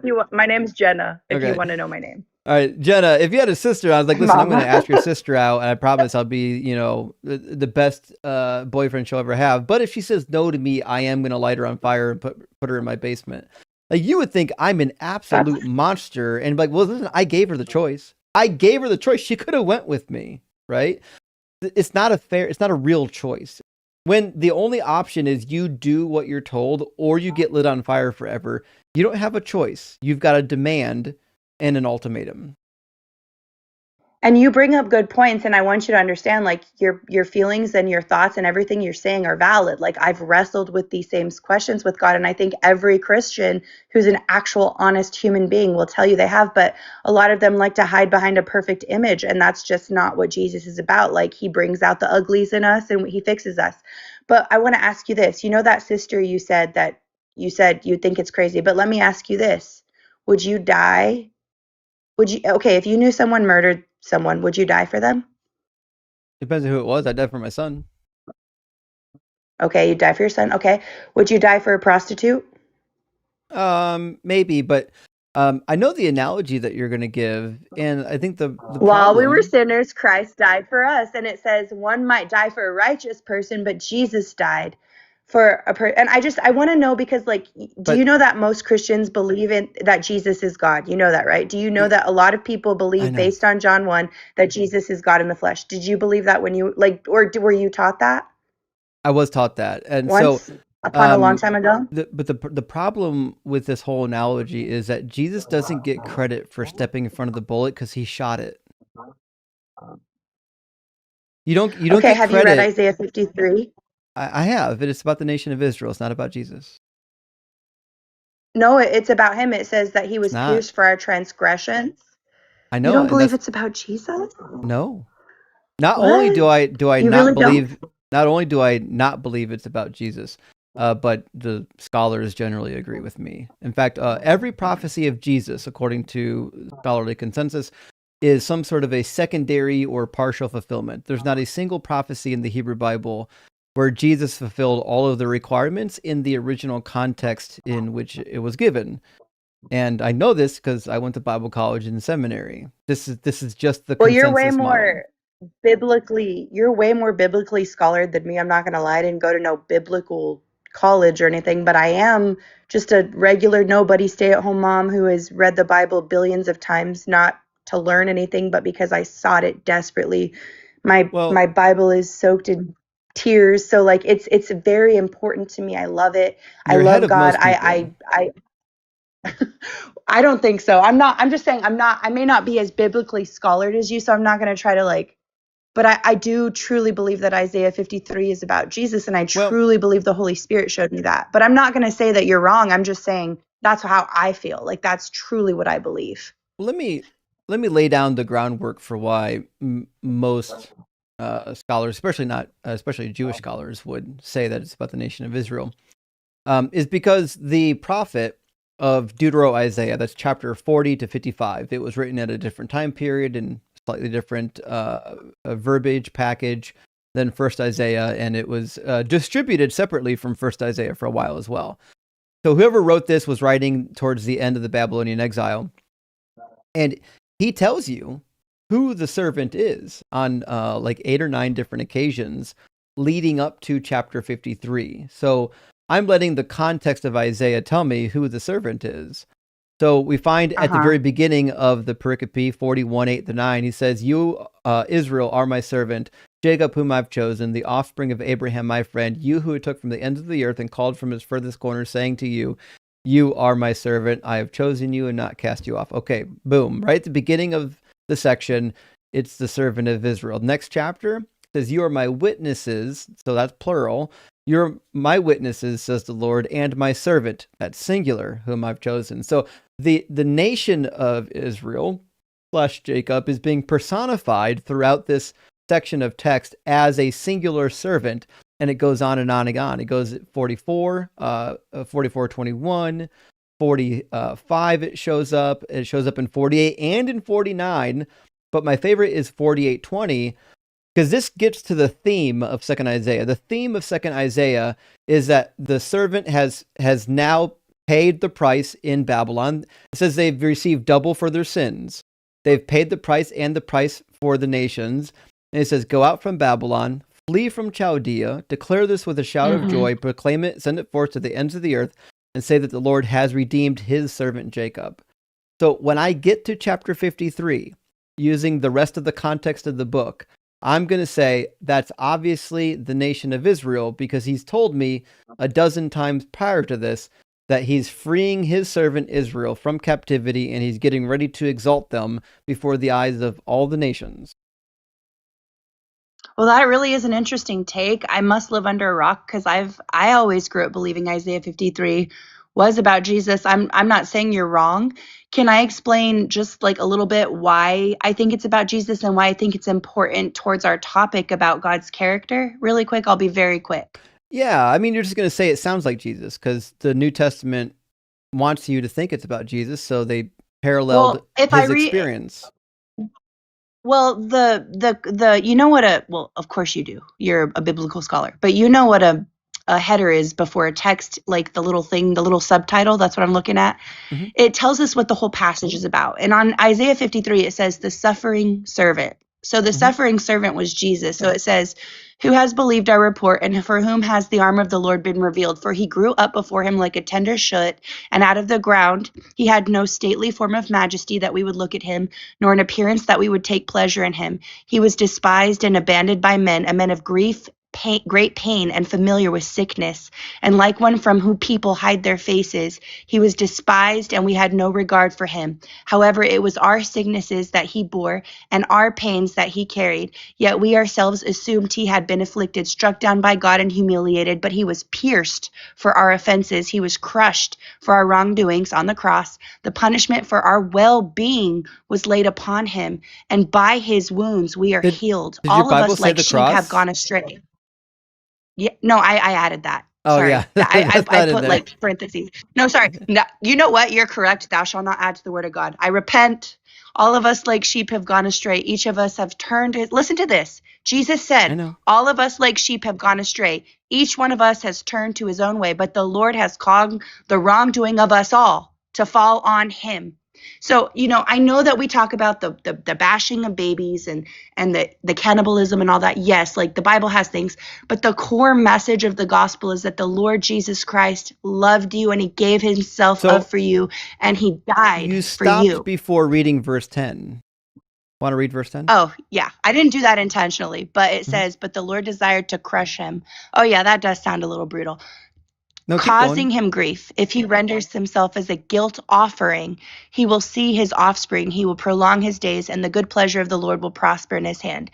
As a result of the anguish of his soul, he will see it and be satisfied. So you're sad for Jesus that he had to die?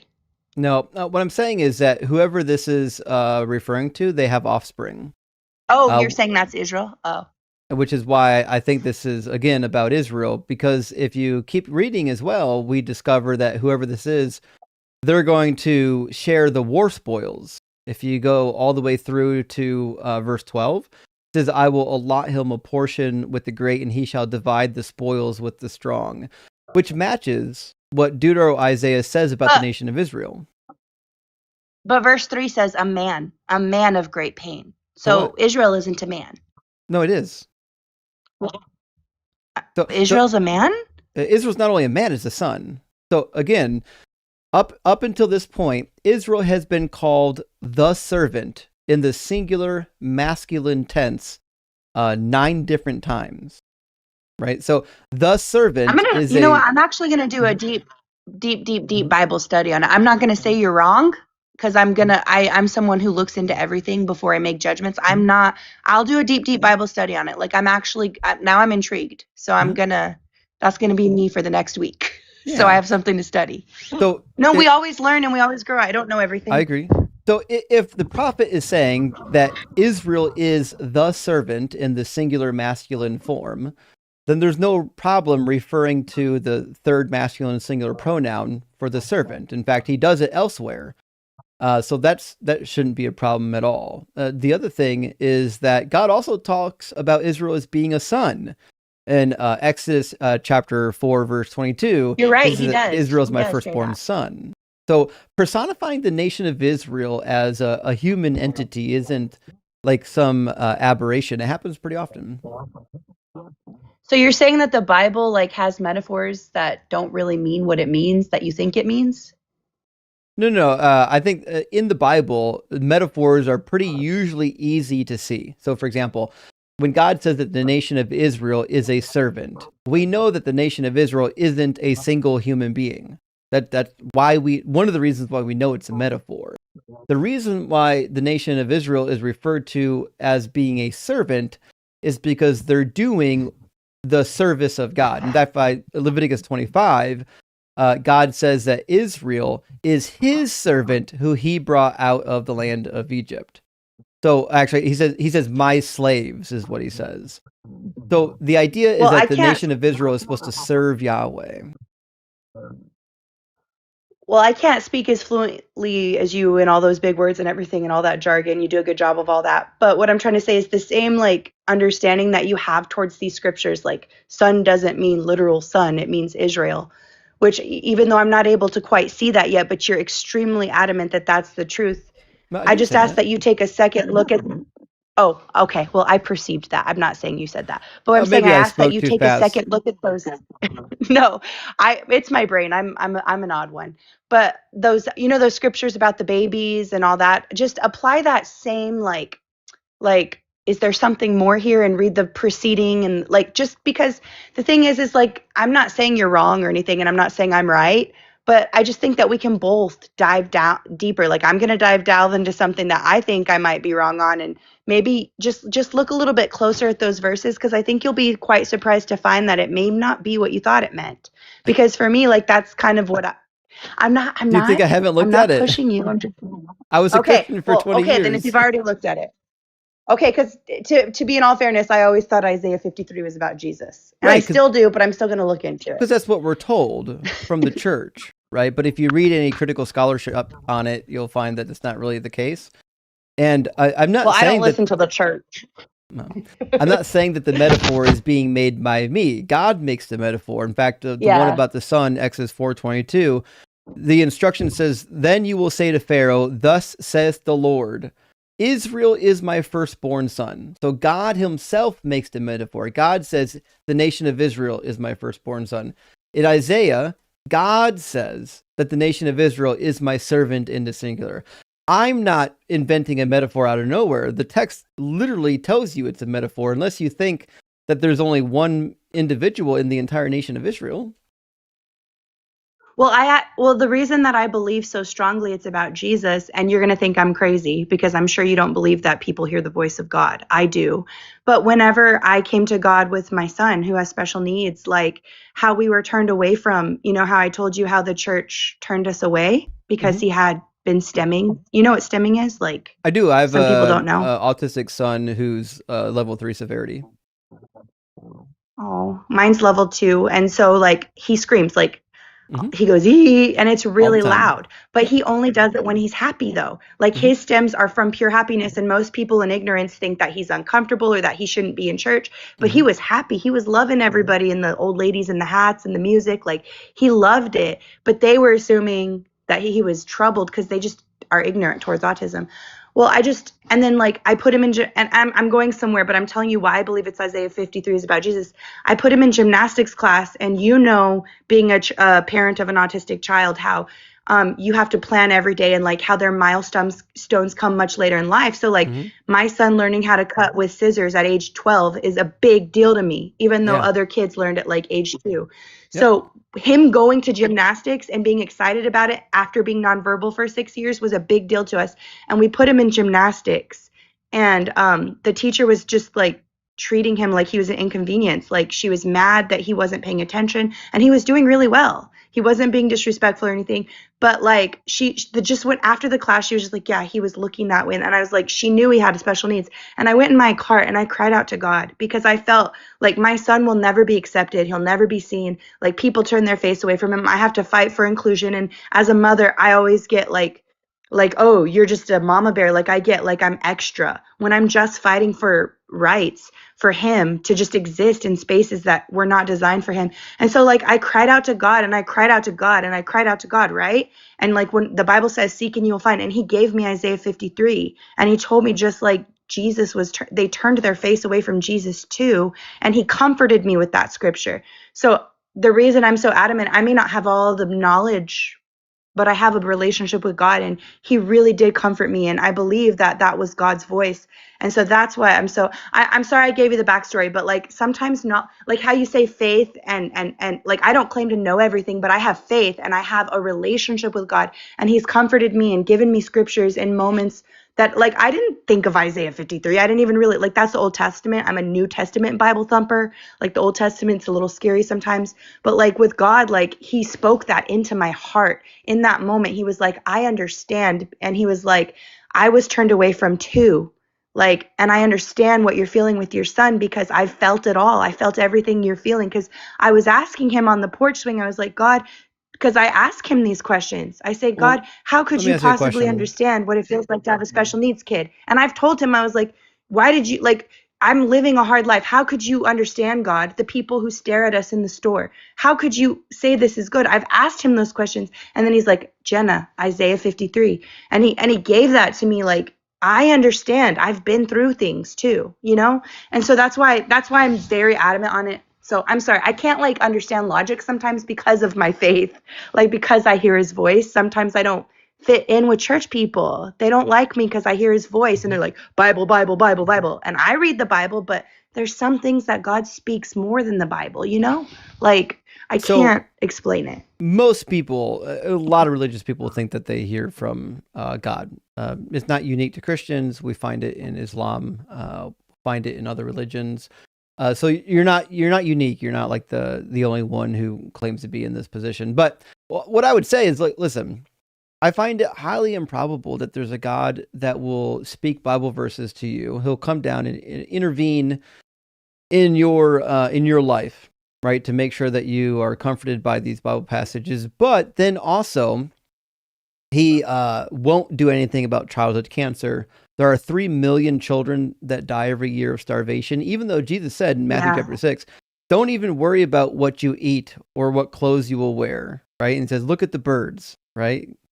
So the reality is, like, to me, when I hear people talk about how God, like, intervenes in their life in some, minute way, to me, all I'm thinking is like, that's great. That's probably just in your head, because if God is going to, make time to do that, but he's not going to make time to make sure that 3 million children a year don't die of starvation, to me, this is like a preposterous God, that he cares more about whether or not you feel good in that moment than whether or not the child's dying of starvation is being able to eat that night.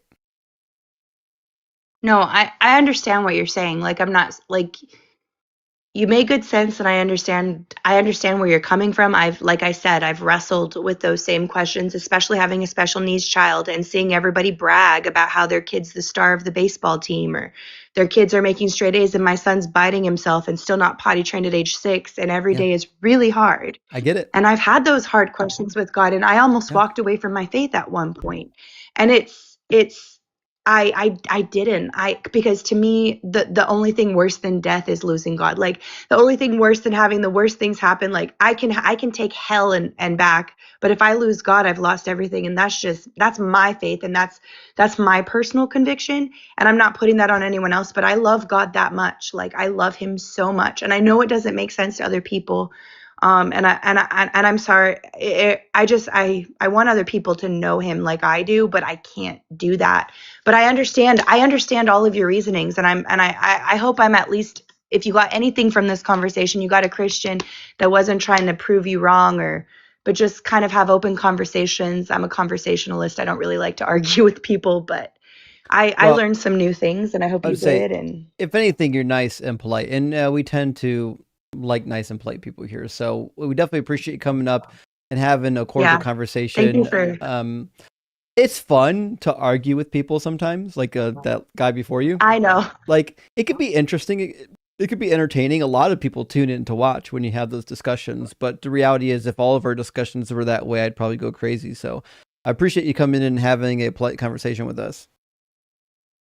Of course. I don't think I'd be able to have an argument just because I don't know.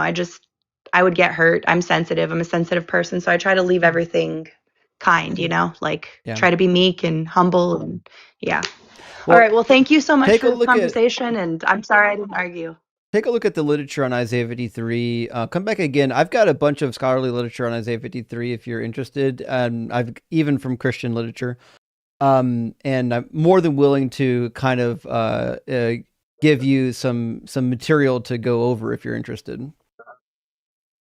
Sounds good. You're so wrong. I'm just kidding. I just tried to flip the switch and tried to get it. No, I'm just kidding. I'm just kidding. Just try to make you laugh. Okay. All right. You have a good evening. All right, have a good one. Have a good night. All right. Thanks. Well, Jenna was her name, as she was nice. I do remember being young and thinking that I was hearing from God as well. But once you leave the faith, it's pretty easy to navigate those situations and realize that you weren't. But at least it seems like she's at least trying to wrestle with stuff, which is really helpful. A lot of people never wrestle; they just kind of dig their heels in and do like the nuh-uh, Ben, thank you for the super chat. Says Apostle Logic's profile pic is really something. Apparently, Jesus spent his time in hell pumping iron and taking roids. I know his PFP is wild. It's funny. It's funny and sad because I remember being young and thinking like pictures of ripped Jesus was cool too. You know what I mean? Like there's that famous photo of Jesus like super ripped, like doing push-ups. It has the cross on his back. It says, sin of the world or something. It's ridiculous, but there is an age, like young testosterone-filled men. There's an age where you think that kind of stuff is interesting or cool. Reverend 8 says, Apostle agrees he didn't make his argument yet, but says you strawmanned it. This weirdo should be banned from voting or breeding. And Trust me, I would take both of those. Both of those bans I would accept for him. And Chode says somebody called the cops. Justin is perpetrating child abuse. I actually think he is over 18, despite my my menacing remarks. And Collapse says, let me translate Apostle's argument for people not in Dalton's chat last night. Wah and boo-hoo. That is the case. Premise 1 was wah. Premise 2 was boo-hoo. Conclusion was I don't have an argument. Dr. Fudge says, thanks for playing chess with pigeons for our amusement. That's about what happened, actually. Indeed. And Missing says, I'm a depressed and unemployed Gen Z. Sorry about that. I hope you find some work. Says, thanks, job market. I know it's tough out there right now. I appreciate these late night streams so much. Thanks for keeping me sane this year. Well, listen, I'll do what I can. And, I really hope that we can see a bounce back in the job market. I know it's tough out there right now. I remember being young after the Great Recession in the workforce. That sucked. I would imagine right now it's feeling a little bit like that. And I'm sorry that you have to go through that. Obviously I'm in a different position now in life. I'm older and I've got stability, but I remember being young and being fearful and uncertain about the future, and I'm sorry that you're going through that. Racket says, that debate was so frustrating to listen to. Good job at keeping your cool, Justin. Yeah. I mean, to be fair, he was so ridiculous, it was hard to really be mad at him. You know what I mean? Like, you can't really be mad at him. You can just kind of make fun of him. And Golok says, nom nom nom, cultist tears are so salty. I know. You know what? I need to buy some more soft pretzels to bake up here, so I can eat during live stream. I haven't done that in a while, but I miss a good pretzel in the middle of a cooking. And Heather, thank you for the $10 super chat. Says, Justin, please go off on 10 Commandment stuff in public schools. I just want to hear it again. Maybe go off a little on Texas Attorney General Ken Paxton going after the Texas DMV rulebooks on religion ads. Well, here's the thing. I'm going to disappoint some atheists here. Put the fucking full script of the 10 Commandments. In fact, put all of Exodus in the schools. Make the kids read the laws in Exodus from beginning to end. Force every last child to read them so they can see how depraved the rules of the Bible are. Make them see it. Make them see how God okays slavery. How God doesn't think that infants preborns are of the same value as postborns. Make them see all that stuff. Don't hide it from them. Martin says, Apostle Logic did take Philosophy 101. He was a C student and the class cringed when he raised his hand. That checks out. That absolutely checks out. Science Lover, good to see you tonight, says, granted, it was meant as a pejorative, but what the fuck is wrong with being gender non-conforming? Gender is a construct. I know. It's crazy that they'll get up here and call you names like that, thinking like you're supposed to find them to be offensive. It's offensive that you're an idiot. Code says divine justice equals injustice. That seems to be the case, at least with the Bible, right? With the Bible, that's certainly the case. And 03 Mangly says, I watch you and Ian almost daily. Well, thank you. I lean towards Ian's view. Objective morality is definable from a humanistic grounding. Can you talk a bit about your core disagreement? I don't know why people want me to talk about this so much, because I don't believe in transcendentals. That's the whole argument, right? So Ian's argument requires some sort of like Platonic forms or transcendentals to exist, right? Because he's tying his objective moralities to the laws of logic and so on and so forth, right? So the reality is, if you're not a Platonist or you don't believe in Platonic forms and you don't believe in transcendentals, then like it's really hard to justify that argument. And I don't believe in any transcendental categories. I mean, I believe that there are some things that are like unchanging, like constants, right? But I don't believe in what typical people would call like transcendental categories. Simple Programmer says David Mills wrote Atheist Universe and ran for a presidential nomination. He made a sad announcement the other day on his YouTube channel: terminal cancer. If you know and appreciate them, maybe send love. Well, fuck, I didn't know that. That's terrible. I hate to hear that. Cancer is a motherfucker. Fucking hate cancer. I don't know how I'm going to die, but I don't want to go out with cancer. I know that much. Heart attack, maybe. Zoidberg, thank you for the $50 super chat. That's huge, my friend. Let's get some W's for Zoidberg. Says people like this caller may sound gentle and friendly, but make no mistake, these people are usually more harmful than Philbros in basements, as they are the ones that pocket abortion clinics for a good person to do bad things. You need religion. So, I mean, I don't know what this type of person, or like what type of a person Jenna is. I don't know if she would picket. I think you meant abortion clinics. It's hard to know. I certainly wouldn't want to pass judgment on somebody that I don't know. Trevor says, can I get on a call? Yeah, Trevor. You have to get in the guest queue. Also, you can't get on the call while somebody else is on the call. I think that's pretty self-explanatory. When I'm talking to another guest, you don't get to come and barge into the conversation. You wait your turn like everybody else. I'm assuming that you're a Christian since you don't know how waiting your turn works. Also, thank you for sending me a $50 super chat to complain. Says you gotta unmute me. I know. Every guest that loads up on YouTube comes in muted for this very reason, so that they don't talk during other conversations, because I don't want to talk to 10 or 15 people all at once. We talk to people one at a time here typically. And last super chat for now from Mr. Nick Wick says, maybe Jesus was just a guy who went into the forest, ate some strange mushrooms, tripped out for 40 days and 40 nights, and then told his 12 friends all the cool things he saw. That might be the case. I think that's more plausible than what the Bible lays out, for the story of Jesus. The Bible story for Jesus is kind of crazy. Okay. All right. So the guest that's been waiting the longest is going to be Naaman. So let's grab Naaman. And then after that is, hold on, Moomin. That's a name. Okay.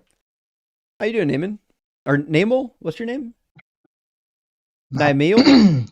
It's pronounced Namel. It's a unique name. All right. Well, welcome in. Are you at least 18? How you doing? God bless you. I am. That answers question number 2. You're a believer. Are you at least 18? Yes, sir. Yes, I am. Great. And which God do you believe in? Just kind of wanted what's your purpose behind deconstructing? Like, my purpose right now is to get an answer to the question. Which God do you believe in? Oh, Christian, biblical God, gotcha. Yahweh. Okay. What do you think is the? I didn't hear that part. Pardon me. Oh, that's all right. What do you think is the best evidence or argument for the Christian God being real? Jesus' existence, the best evidence that anybody would have for the Christian God being real. Does Muhammad's existence prove that his religion is true? True? No. Real? Yes. Okay. So, you don't have to prove that Jesus is real. I agree with you. I think Jesus probably was a real person, but I don't see what that has to do with the validity of Christianity. What does that have to do with Christianity being true? Well, if Jesus was real, that means he really died and rose again. If he was crucified and rose again, as per the scripture. Not what that means. No, Jesus being real has nothing to do with the mythology written about him. It would validate the quote unquote mythology written about him. No, it wouldn't. You don't believe that if you died, metaphorically speaking or hypothetically speaking, if you died and rose again and somebody wrote a story about the things that you told them, you don't think their testimony of you would be valid to you making the claim to be divine, if that's what you claimed? No, because it's common. There's a bunch of accounts of people who resurrected from the dead in the ancient world. Some of them even fucking Jewish. So like this isn't like something that's interesting or even unique. Unless you believe that Aristeus rose from the dead and he's one of the Greek gods now. On his own power. I mean, there's a difference between rising according to your own power and then being risen through supernatural means. Yeah, he rose from the dead by his own power. He's now one of the gods. He's got a statue next to Apollos in the old Proconnesus district of Rome. And does he have any witness? Like, are there any witnesses? What are the accounts? Yep. Does anybody testify of him, or is this just? Yep, Okay. It's recorded in Book 4 of Herodotus' history. It's recorded by Pliny the Elder. It's recorded by Apollonius. It's recorded by Diodorus and Plutarch. Okay. But you don't believe he rose from the dead, do you? Absolutely not. Right. Okay. So by the same token, you're going to deny Aristus. I'm going to deny Jesus. Also, the New Testament is full of things that are just demonstrably untrue. So even if Jesus was the only person who ever claimed to rise from the dead, based on the fact that the New Testament is so full of things that are demonstrably untrue, I'm not like inclined to believe the resurrection bit, you know? Me definitely not inclined to believe it. I wouldn't tell anybody to blindly believe. I would account that faith or anything that you're putting your trust in should definitely go according to the standard of where the evidence leads to. So I'm not a blind. While I do support my fellow brothers and sisters in Christ who blindly believe, I do think there is something to be said about actually getting yourself educating yourself in the faith and in the history thereof to be able to properly advocate for it. I couldn't agree more. I think people who are associated with Christianity, whether you're a believer or an ex-believer, should know this Bible and the scholarship around it as much as humanly possible, because that's why I'm not a Christian anymore, because I actually studied the Bible and it's just demonstrably untrue. Like, Jesus is supposed to be descendant from King David. In fact, it says in Samuel chapter 7, it says that he's going to come from the seed, from the body of David. Does Jesus come from the body of David? Yes, he is associated with the bloodline. Right, but does he come from the actual seed of David? 2 Samuel 7 says it does trace back to David. It does. If my great great great great great great great great great great great great great great great great grandson comes about, he obviously comes through my seed. Right, through but the that's seed the that problem. I'll put into the world. Who between Mary and Mary, who goes back to David? Because Joseph isn't his daddy. Okay. So how does he go back to David's seed? Both the lineages in Matthew and in Luke, so Matthew chapter 1, Luke chapter 3, both of them terminate in Joseph. But they share no blood. He can't come from the body of Joseph. So that means he's got to have a lineage to Mary. But we don't actually get a lineage of Mary, but we are told in Luke chapter 1 that Mary is of the daughters of Aaron, which means she's a Levite. So she's not even from David's tribe. Yeah, that's literally just the language. If we speaking on an account of relations or family relations, if I don't know if you're married or not, but technically you and your wife would share the same family by marriage. So Joseph and Mary would be family through marriage. That's why he was considered Jesus' father. But your Jesus' stepfather. Your tribal allotment comes through your dad, which would still be valid. Right. Which is why Jesus would have been was Jesus' dad? On earth? Yeah. Joseph. He was considered Jesus' father. But he wasn't the father. He was recognized as Jesus' father. He adopted Jesus. So again, Samuel. He'd still be his father though. 2 Samuel, that's adorable that you think that matters. 2 Samuel chapter 7 verse 12 says that the line is going to come from David's physical body. Jesus doesn't come from the physical body of David, which means he's not a real heir to this throne.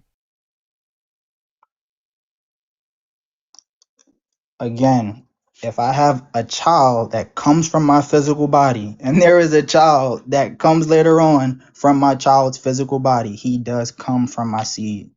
I think you're confused. Jesus does not come from the physical body of Joseph, which means it doesn't matter if Joseph's lineage goes all the way back to David. If Jesus doesn't come from the physical body of Joseph, then he doesn't come from the physical seed of David.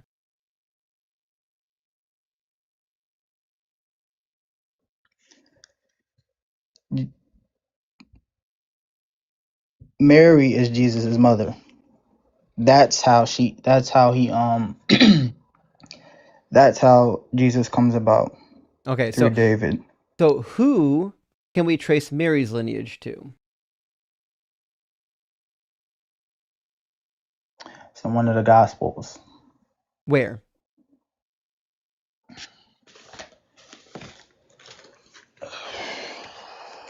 I've got my Bible open, ready to go.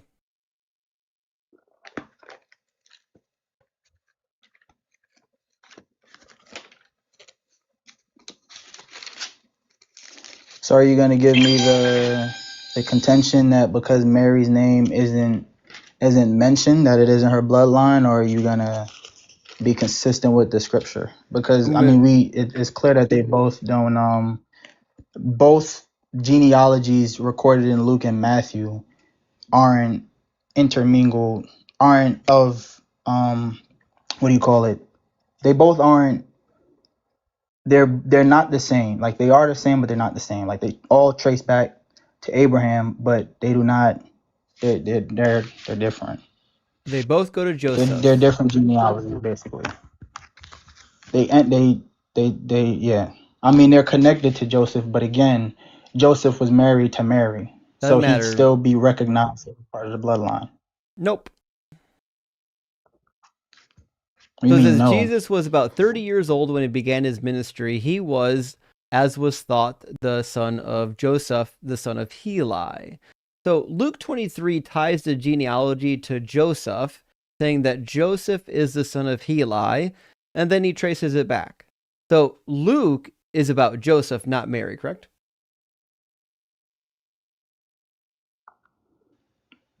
Yeah. Okay. Now, where can I find Mary's lineage? Probably Matthew.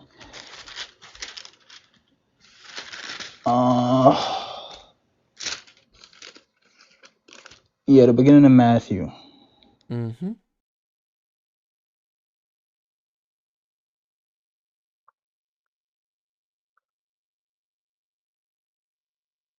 Verse 16. What's your contention? Yeah, it says Jacob, the father of Joseph. So again, the lineage in Matthew is for Joseph, not for Mary. So we don't have Mary's lineage. What we have is two different lineages of Joseph. And it says in Luke chapter 1 that Mary was the sister of Elizabeth, and Elizabeth was from the line of Aaron, which means that she wasn't from the line of David. David was from the line of Judah. Aaron was a different line.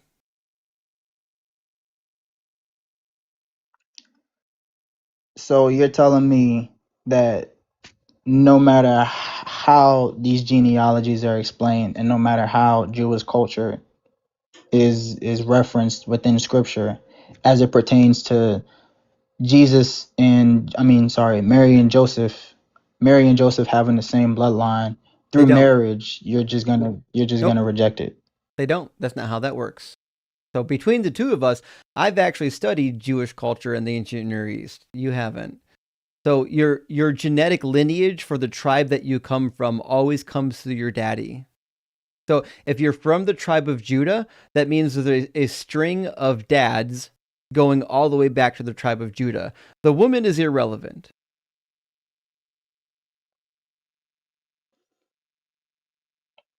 But Jesus was literally birthed through Mary, who again is of the seed of David. No, she's not. She's of the seed of Aaron.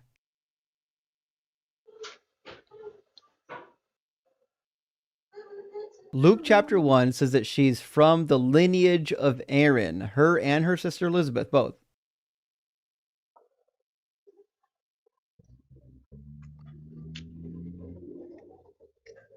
I don't really know, because you're just gonna keep refuting. I mean, Jesus coming from David the text But he makes it didn't. clear. No, it doesn't. So we'll try this again. So David has a physical lineage. That's where the Messiah is going to come from. It terminates in Matthew and Luke, both of them with Joseph. Mary's lineage doesn't go back to David, it goes back to Aaron, which means Mary's lineage is irrelevant here.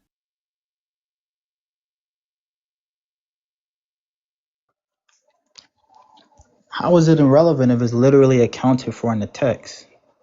It's not accounted for in the text. She's not from the tribe of Judah, which means she's not from even the same tribe as King David. David is from Judah.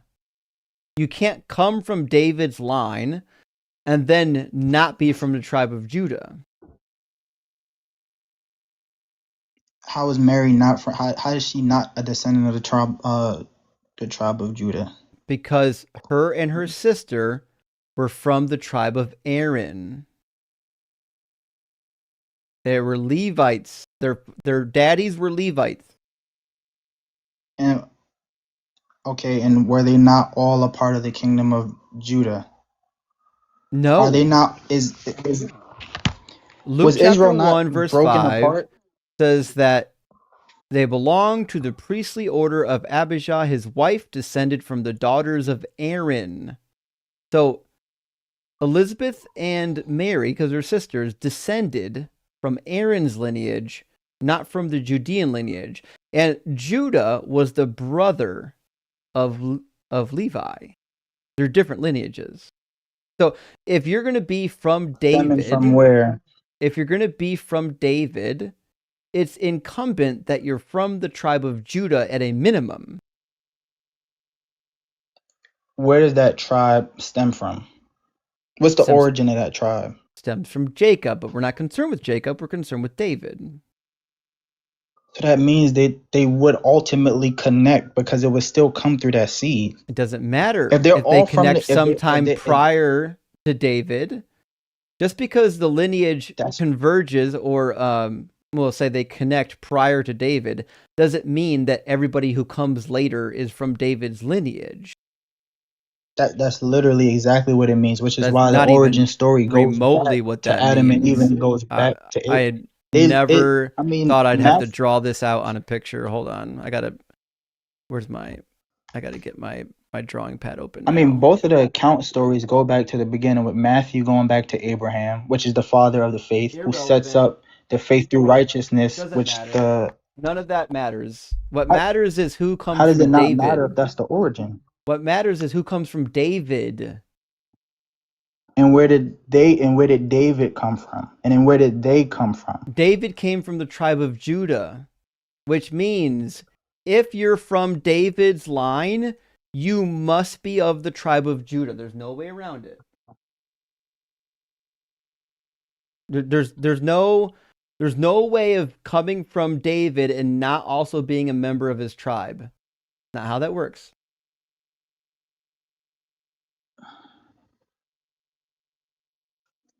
Hold on, I'm getting my whiteboard out. Give me a second. I haven't fired it up yet. Take your time. Okay, whiteboard's out. Take your time. Okay, so we're gonna do a family tree. There we go. And the family tree. Are you gonna start from the beginning, or are you just starting from David? We're starting from Jacob. Instead of family tree. Okay. Okay. The family tree is going to have 12 branches. Just imagine there's 12 branches on this tree. Now, down here, we're just going to call this Jacob, because that's the source of the branches. One of these branches we're going to call Judah. Another branch we're going to call Levi. Now, as it turns out, just because Judah and Levi come from Jacob, doesn't mean that if you're born from Levi's lineage, that you're also from the tribe of Judah. So the tribe of Judah. So let's do here. We're just going to put Aaron. So we'll do Aaron, and here sometime later we're going to put David. So what that means, because Aaron and David are not part of the same lineage, right? They if you go back in history, yeah, they have a same forefather somewhere back there, but we're looking at moving forward, right? So what that means is that my thing. There we go.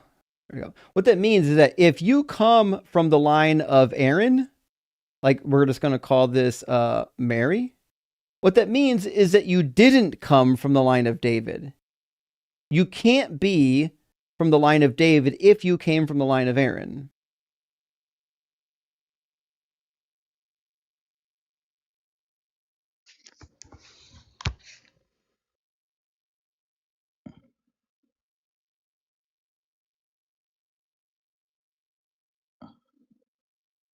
Can I contend? Yeah. Do you understand the problem? I mean, I understand the point you're trying to make, but I don't. It's not even what I think. You're just separating them when they're not separated. They are Like separated. they're still a part of the same family origin. It doesn't matter. I'm not asking you if they all came from Jacob. I'm asking you which one comes from David. David wasn't a Levite. David came from the tribe of Judah, which means if you come from David's line, you are of the tribe of Judah. If you're a Levite, you're not from David.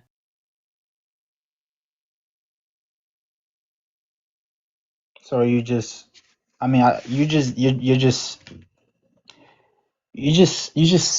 skipping over the genealogies though. Like I didn't. It's crazy how you're separating them because they're literally both from the tribe of Judah. They're not. No, they're not. How many tribes did Jacob, how many children did Jacob have?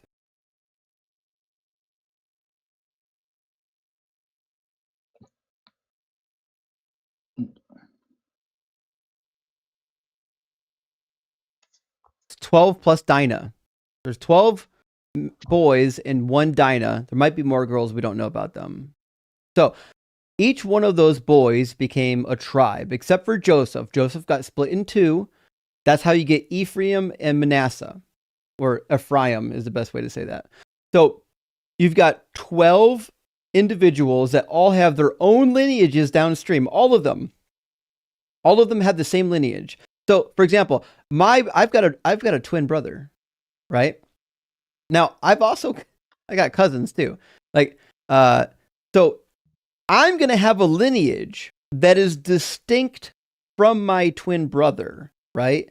And while somebody might come from me and somebody else might come from my twin brother hundreds of years from now, and they might even come from the same tribe. We'll call this my dad's name, Jerry, the tribe of Jerry. The reality is, if we're doing tribes by our names, Justin and Josh, then they're not from the same tribe. If you're from the tribe of Justin, you're not from the tribe of Josh, because you have separate daddies. So if you're from the tribe of Judah, that means you're not from the tribe of Levi.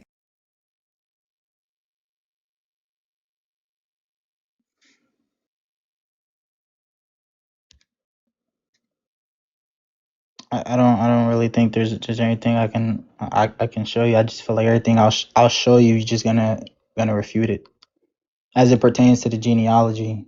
Yeah, because I've read it. I've got the information.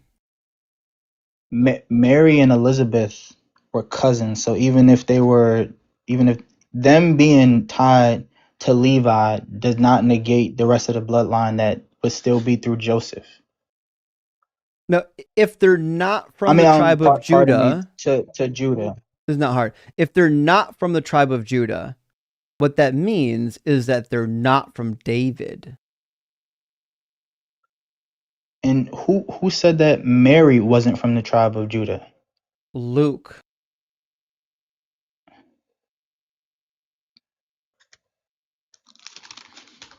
He said she wasn't from the tribe? Luke chapter 1. We've already read this. Yes, we have. And You're incorrectly reading into the text. what did I read into it? That Mary is not from the tribe of Judah. Who does it say? I mean, we Who does it say is from what can go tribe? through.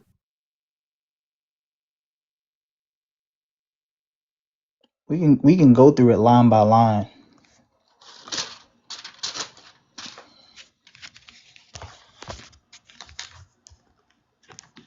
What we have in Luke. Hello?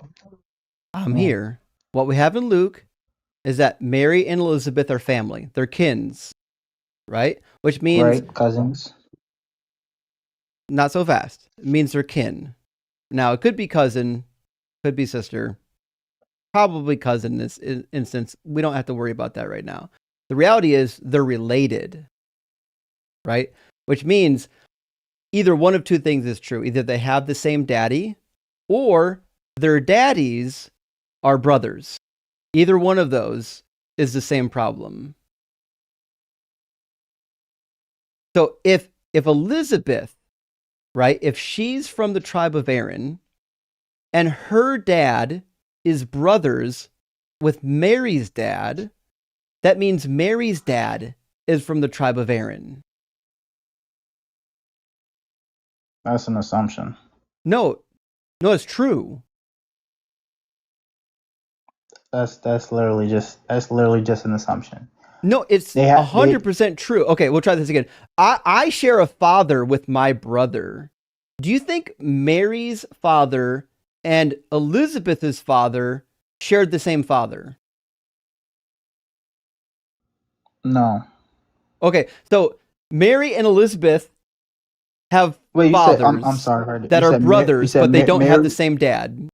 The amount of nonsense you have to add to this book is wild. I misheard. You said Elizabeth and Mary, or did you say Mary's father and Elizabeth's father would have different fathers? If Mary and Elizabeth are cousins, what that means right is that their fathers are brothers. Okay. So what that means or mothers is that, well, it depends. And typically the lineage, as we've already discussed, the being of the lineage of somebody is traced through the father. That doesn't negate the mother, though. Well, I mean, the reason it can't negate the mother is because we don't know trace that Jesus lineage through women. It doesn't negate the women, though. Like I hear what you're saying. I hear how it's documented, but it doesn't. We don't have a lineage. Actuality. Again, there's no lineage given for Mary in the Bible anywhere. Nowhere. Not a single word of the Bible that gives her lineage. The best you'll ever get is Luke, because Luke says that she's kin with Elizabeth, and Elizabeth is from the line of Aaron, which means either Mary's from the line of Aaron or you have no idea where she's from.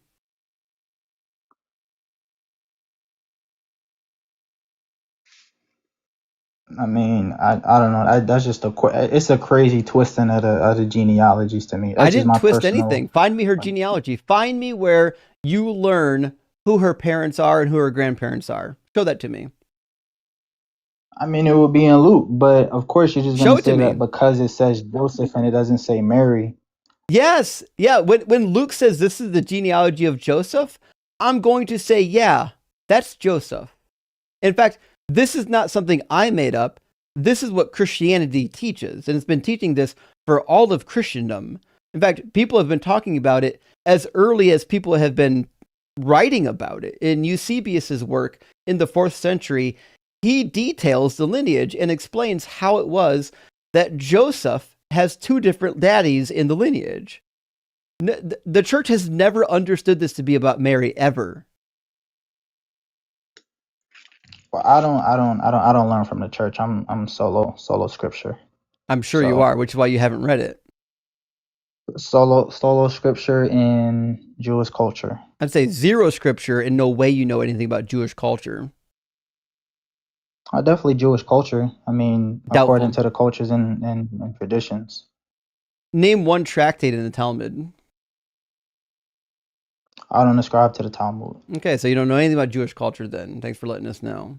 Okay, so the reality is there's not a single lineage ever for Mary in the Bible at all. Unless you can find it for me. Can you find it for me?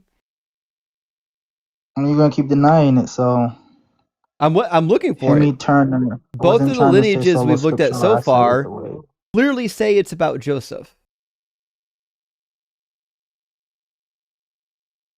And we just both recognize that the father's lineage, it was still recognized to be associated with the father. You said words that have no meanings. I'm asking you, child. Both lineages in Matthew and Luke, both of them terminate in Joseph, don't they? They say him by name. Okay, and they say that he is the son of who?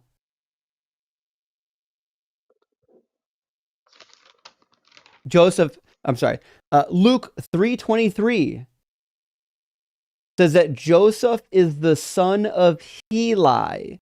So if Joseph is the son of Heli, and Heli is the son of Mathat, and Mathat is the son of Levi, whose lineage are we dealing with here?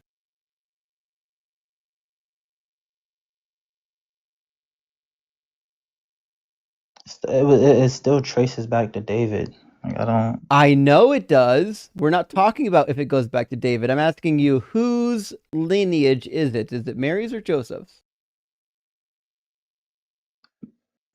Mary's. It's still, again, Show it's still me Mary's. why I would think this is about Mary. Because it clearly says that Joseph is the son of Heli. Did they get this wrong? Did they translate this wrong? Should this say that Mary is the son of Heli? Is Mary a son? No, Mary's a daughter. Okay, so when it says that somebody is the son of Heli, who is it? It's attributing it to Joseph. Okay, Mary's husband. Okay, so Joseph is the son of who?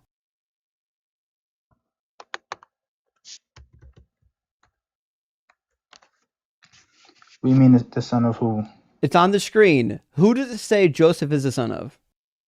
It says Heli. Okay. I understand what it says. Gotcha. Okay, so the lineage then traces from Joseph at least all the way back to David, although in Luke he goes back to Adam. Okay, so this is a lineage for Joseph, isn't it? That's how it's documented. Okay. Is there anything in here that would lead me to believe that Mary's daddy is listed?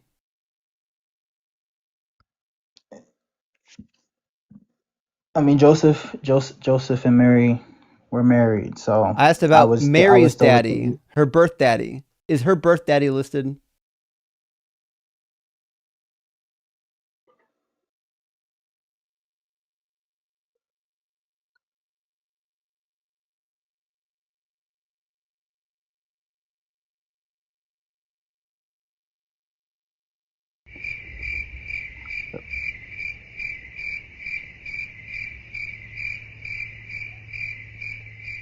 I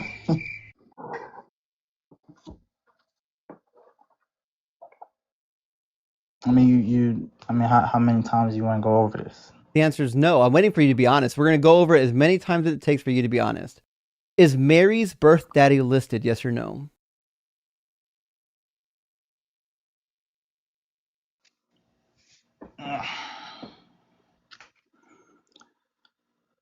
Not directly. Is it even hinted at? Not directly. What? Not at all. We have no idea who her birth daddy is at all. We're never told. Ever. What does that have to do with her trace to David? Because we don't know her lineage at all. We have no idea who her daddy is. We have no idea who her granddaddy is. We have no idea who her great granddaddy is. All we know is that she's kin with Elizabeth. And if she's kin with Elizabeth, that means she's from the tribe of Aaron. Because Elizabeth is from the tribe of Aaron. And your tribal allotment is passed through daddies.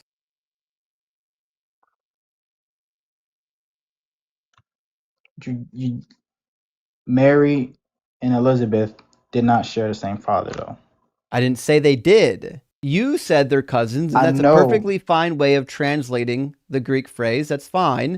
If you think that they're cousins, that means they shared dads. If they shared moms, then that still tells us nothing about her lineage.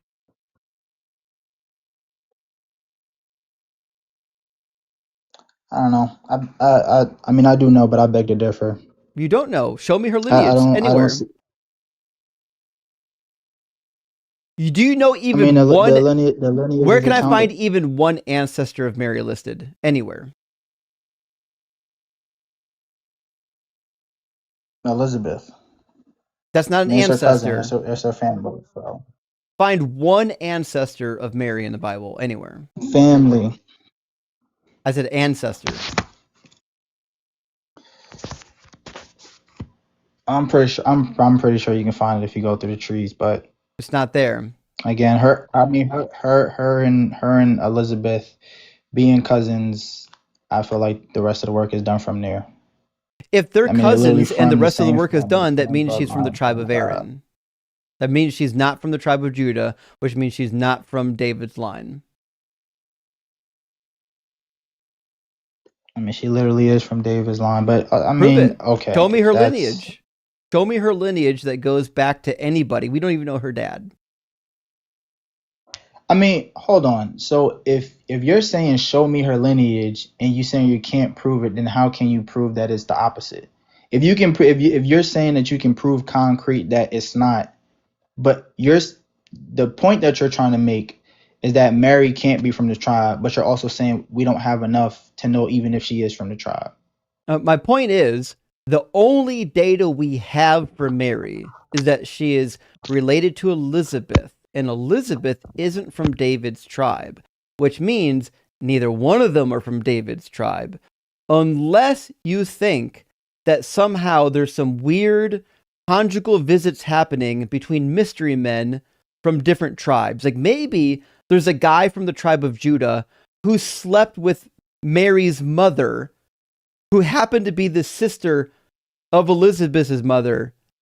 But again, that's silly. You have to invent weird scenarios in order to claim that he's from the tribe of David. And we don't have those scenarios in the Bible. You see, this is the difference between you and me. I'm going to read the Bible and I'm going to say, this is what it says, which means this is all we have. You're going to read the Bible and say, no, it needs to fit what I was told. Somebody, a pastor, maybe somebody at a Bible study lied to me and said that Mary was from the tribe of David. And now you're up here trying to figure out how that could be true when you've never spent time in your own personal time questioning whether or not that's true. The traditional interpretation of this passage just ignores 2 Samuel chapter 7, verse 12. The traditional interpretation of this passage is that Jesus is an heir to the throne because Joseph adopted him.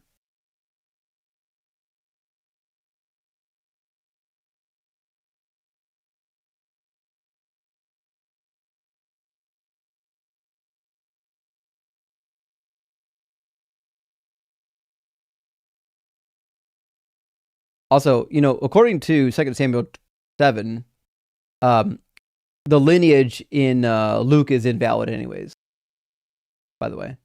Also, the reason why these lineages exist is to demonstrate Jesus's tie to David, right? This lineage is useless as any other means. The point of the lineage is to tie Jesus to King David. It just happens to fail. It doesn't actually work. No, I'm not using ChatGPT. I don't need to. So, but again, I mean, you act as if every single family member would have been listed. the trace still shows, like the trace can not even the trace can still show. The trace still shows. Like, it's not me not having your whole exact entire family tree does not diminish who you are and who you aren't related to because of certain family member isn't named, because her father isn't named, but you know she has a father. We don't Like, know anything her about father her. doesn't. Nothing. We know nothing about her lineage. But you know she existed, and you know she's alive, and you know she gave birth to Jesus. We know that she existed, maybe, and we know according to the narrative that she gave birth to Jesus. We have no data whatsoever to think that she came from the line of David. The only data that we do have is that she's probably from the line of Aaron, if she's the relative of Elizabeth. What do you think the point of this lineage is in Luke? What do you think the goal of this lineage is for? Why did the author include this? It's of course it's to tie it all into Christ. But I mean, everything you just gave me was speculative. You didn't give It's me not anything speculative. definitive. It's It definitive. is. None of this stuff is concrete. What you just said, you said probable. No, I think you're confused about like how words work. What I'm saying is that this lineage was given. The goal of this lineage is to show It's to how tie it to Jesus is Christ. connected to David, and it doesn't actually work because Joseph isn't the actual father. Now, if the lineage to David actually came through Mary, they would have gave that. But the reality is, you don't trace your tribal descent or your descent from the king through your mother. That's not how that worked. You studied Jewish culture, so you said you would know that you don't trace your lineage through women. You trace it through your dad. In fact, that's still true in a lot of countries out in the Middle East right now. Like they even transfer, like in Arabic cultures, like when they come over to America or Canada, a lot of times we make them pick like a middle name. They typically will use the first name of the father as the middle name for all of their children, even if they're females, because that's how you trace your descent, is through your father. That's just how it works. There's no reason to believe that Mary has anything to do with tying Jesus to David. That's just something that you want to happen. It's not part of the biblical narrative.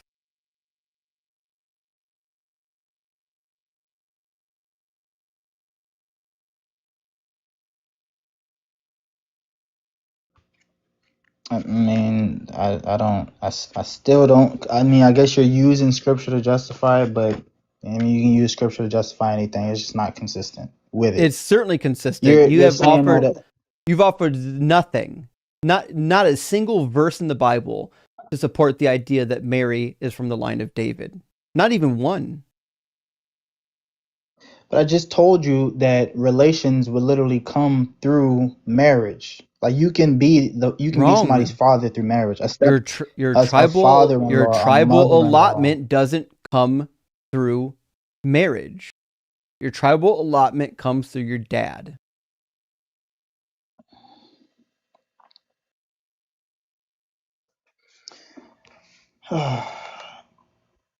Now, this is incorrect for a number of reasons, because the genealogy in Luke traces it through Nathan, the son of David. It says Menah, son of Mattatha, and son of Nathan, son of David. Now, as we already covered in 2 Samuel 7:12, it says that God will establish forever the throne of King Solomon, which means Luke's genealogy is now completely useless since it doesn't go through Solomon. Oops, big trouble. Matthew chapter 1 also has the same problem. Matthew chapter 1 traces the genealogy through Jeconiah. In Jeremiah 22, we discover that Jeconiah was cursed, and we find in verse 30 of the same chapter that none of his descendants are permitted to sit on the throne of King David ever again, which means both of these lineages are completely useless.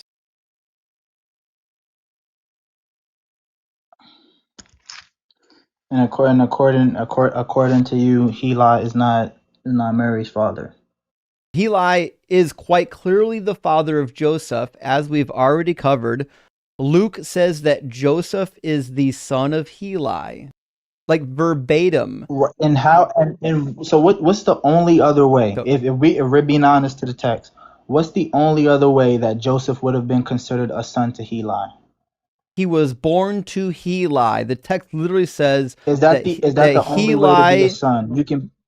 Heli was the daddy of Joseph, is what Luke says. Is that, and I'm asking you, is that the only way to be considered somebody's child? To be the dad? Yeah. Biologically, is that the only way to be No, somebody's to be a father? father. You're somebody's father when you're their father. It could either be biologically or it could be through adoption, but it can't be through wishes. We mean wishes. It can be through marriage. If I get married, my wife's dad becomes my father-in-law. He can still be recognized as a father figure. So, just because Mary married Joseph doesn't make her from the body of David. Again, we've covered this. 2 Samuel 7 says that it's going to come from the seed, the physical seed of David. Mary didn't come from the physical seed of David. She married a guy who came from the seed of David.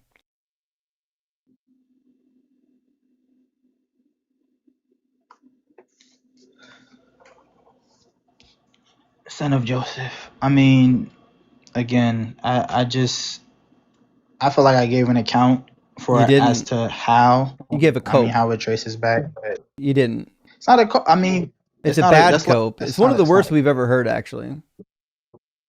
Oh, you think so? Yeah. One of the worst? It's pretty bad. We've talked to a lot of Christians, and we've talked about this genealogy a lot. This might be the worst cope I've ever heard. I don't know how it's a cope when it's a reality. We literally use the language in modern day. Who's the son of Heli?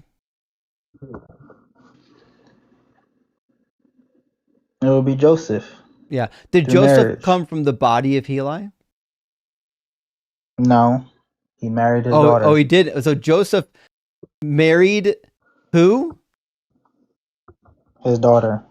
Where do we find that Mary is the daughter of Heli? Their ability to get up here and lie in front of like almost 3,000 people is fucking befuddling to me. When I was a Christian, I never would have been this ready to lie in front of a crowd of people. Please show me anywhere in the Bible where where Mary's dad is listed. Because it literally says Joseph, son of Heli. So you want me to read? You want me to read Joseph, son of Heli, and say no? It's actually Mary, the son of Heli. Is Mary the son of Heli? No, the daughter. Oh, does it say daughter or son here? It says son because it mentions Joseph. It says Joseph is the son of Heli. So why am I going to read this and think, no, this actually should be Mary, the daughter of Heli? Because you know that Joseph wasn't born from Heli. We do know that. Okay. So because it says Joseph was the son of Heli. The text tells you. So the scribe, according to you, the scribe writer. So according to you, the scribe writer intentionally made a mistake. No, there's no mistake. You're the one that's not understanding what it says. It says that it literally says Joseph is the son of Heli. You're saying that the Bible is lying. I'm saying the Bible says what it says. The Bible says that Joseph is the son of Heli. You're insisting that that's not true. Why do you hate God's word? I never said. Why do you hate the words of Yahweh? I gave you an example of how it was true, though. No, you didn't. I gave you an example of how that fits. You asserted that Mary is the daughter of Heli when it actually says Joseph is the son of Heli. Why are you lying right now? We know that Joseph didn't there's an actual real apologetic for this, and you're not giving it, right? Do I have to go over to your side of the net and like play on your team? Like, what's happening right now? Please tell me you've at least looked this up on the internet for 5 minutes at some point and realized that Mary's genealogy is not even in here. You don't need first off, you can do that and it will show you, but again, you're gonna just keep rejecting it because you're so gung-ho on it saying Joseph, even though I'm telling. Rejecting what? That Mary There's not a single verse of the Bible. Daughter of Show me in the Bible where it says that. That's what I'm asking. If you're looking for it verbatim, I'm gonna just tell you it's not there. Fucking give me an inference. Where in the Bible can I find anything that would suggest that Mary is the daughter of Heli? And I gave you the inference and you rejected it. No, you didn't. Try again. Give it to me. I gave you Luke. Luke what? Luke which verse? Luke 23. Luke 3:23, literally verbatim, says that Joseph is the son of Heli. Why would I read that and think that Joseph is not the son of Heli? Because you know that Joseph and Mary were married. I'm aware. And Joseph's father is not Heli. It says his father's Heli. Again, yes. How would that come to be? Because that's his dad. That's what it means to be the son of somebody. When it says that Joseph, his father-in-law. When it says that, didn't say father-in-law. I mean, the amount of lies you have to tell here. Look, every last word of this lineage is the same. This is that Joseph is the son of Heli. Heli is the son of Mathat. Am I to believe that Heli is not the son of Mathat?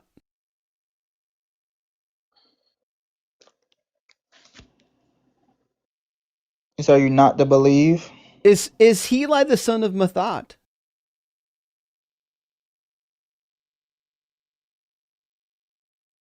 What is this, Matthew, or is this Matthew? I'm in Luke. I don't know exactly how they'd be tied in together because I haven't dug that deeply into the genealogy. It says that he's the son of Mathat. Okay, but you can be somebody's son through a distance or through marriage. It's crazy. You can be. We don't know where any of these people fall in. Then we have no idea who anybody's daddy is. We don't know who any of these people's dads are.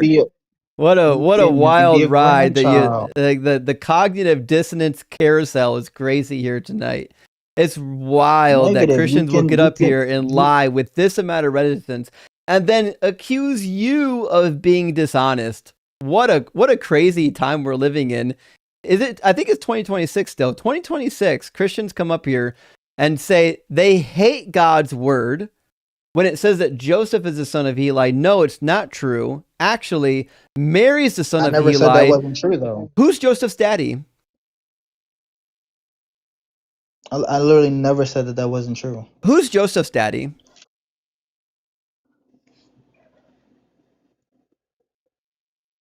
I want to know. Scripture, Heli.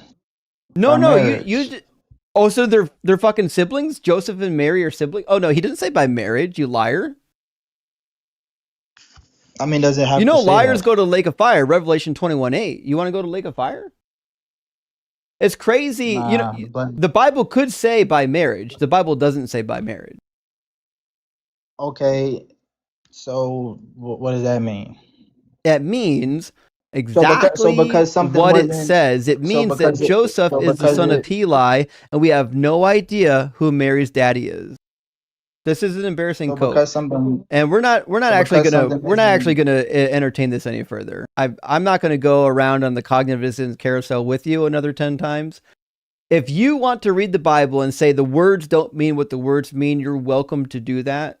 I'm not that dishonest. Like, I actually have principles. I'm gonna read the text and say it means what it says. If you want to lie to yourself, go ahead and lie to yourself. I'm not gonna let you lie to my audience anymore. Man, imagine being that thick. Like, being that literally deep in cognitive dissonance is fucking crazy.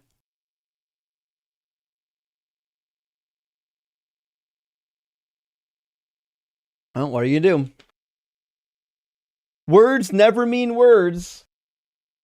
Your Honor, I object! And why is that, Mr. Reed? Because it's devastating to my case! That's pretty accurate. Okay.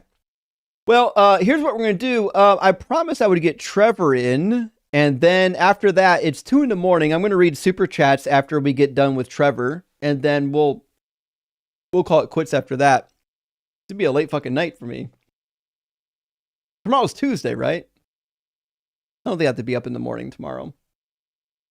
I'll sleep in tomorrow.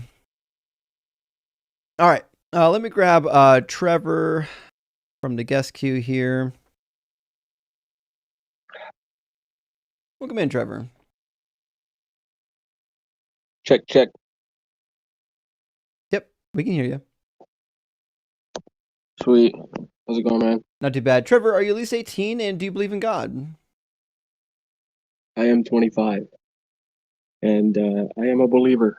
Awesome. And which God do you believe in? The one and only. Doesn't tell me anything. Which one? You know the one. So Marduk, you believe in Marduk? I know he's got 72 names or more. So Vishnu. I don't know if that's one of them. Brahma. Shiva. Doug. Probably not Vishnu. I can't say for sure, but probably not Vishnu. Doug and Sharon. You believe in Doug and Sharon? Who? Doug and Sharon. I've definitely met Doug. Oh, there you go.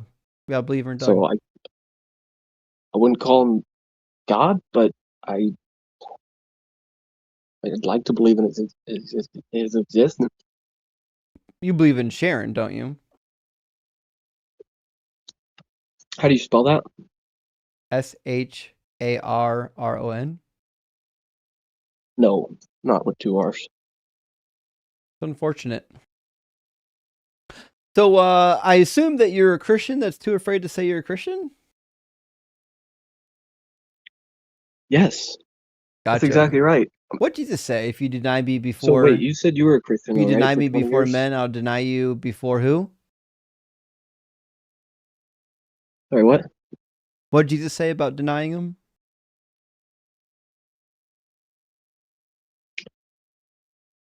He said Peter would do it 3 times. No. Jesus said, if you deny me before men, I'll deny you before my Father in heaven. So you're a Christian. You should have just come out and said it. It's weird that you didn't do that. So we'll start from the top.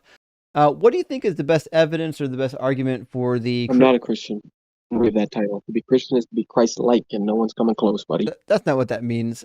So you're a Christian because you believe in Jesus Christ. That's what it means to be a Christian. So what do you think is the best evidence or the best argument for the Christian God being real?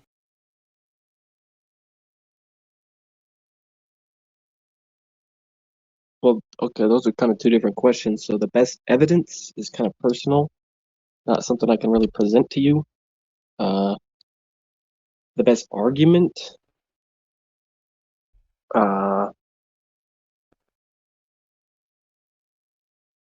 don't really got an answer for that either. To be honest with you, all of them, or what do you? No one heard anything you said because your connection's what are you poor. asking? So I asked you what's your best evidence or argument, and you said you don't have any evidence, and I think you were about to say you don't have an argument either. Is that correct? Yes, that is correct. Sorry my connection's so bad. Yeah, sorry about that. Okay, so you have no evidence for your God. You have no good argument for your God. Why would we believe in the sky carcass? I don't have any presentable evidence. I guess I'm confused about what you're doing here. Oh, just chopping it up. Saying what's up. Giving you money. I'm good. I'll be all right. Don't worry about me. Well, that was a waste. Huh. Well, I guess we'll try rated N for naturity. I don't know if I said that correctly. They've been waiting in the guest box for a while. I could have called it quits after Trevor, but come on, that was a dud. You know, you don't want to end on a dud. Do you? That's a boring. Nobody wants to end on a dud. Yeah, like what the fuck? That's what I'm talking about, Gary. I have no idea what he thought he was doing up here. None. Although rated N isn't connecting either. Oh, that's unfortunate. Looks like next in line is Chris. Welcome in, Chris. Chris, this is your second time here, isn't it?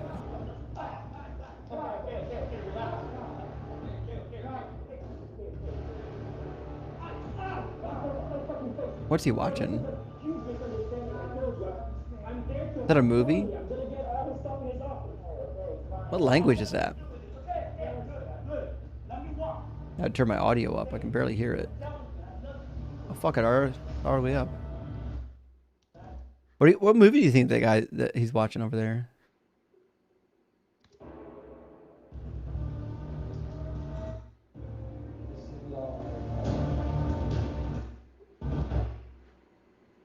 Sounds dramatic. Huh. Oh well. Sorry, Chris. Well, I suppose we'll go on to Adam. Try our luck again.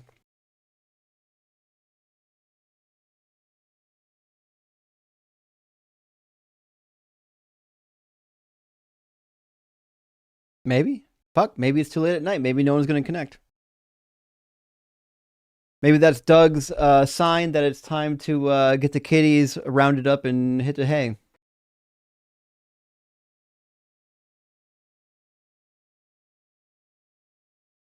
We'll give Adam a second to connect here. Hey, Humble Wombat, thank you for your donation. I appreciate that. And Space Lord says God ignores his own moral standard. They ignore it. I know, right? And if God ignores his own moral standard, I fail to see why we should not ignore it as well. Preposterous, right? And just that guy says Drewski released a short mocking Megachew. Wait, what? Drewski released a short mocking Megachew pastors. Oh, mega church pastors. Yeah. Well, he dropped. Okay, well, I guess that's it. I'm going to read super chats and call it a night and cuddle with the cats. Although this stinky motherfucker keeps farting on me. I don't know why just you, Faraday. Your brother doesn't have this problem, by the way. Your brother doesn't fart on me all the time. You might be the stinkiest cat ever. Like the smelliest, stinkiest cat ever.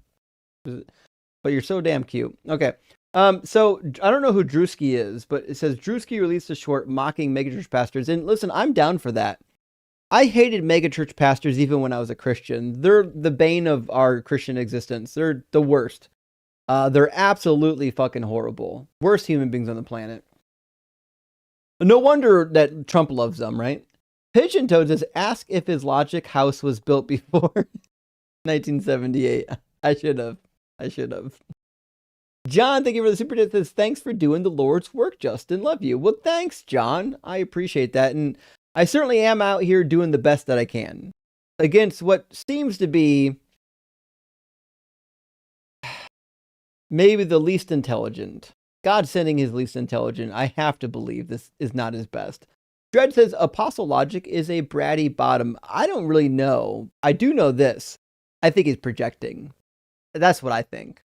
I think he's attracted to either me or Dalton, and that'd be okay as long as he get his shit together.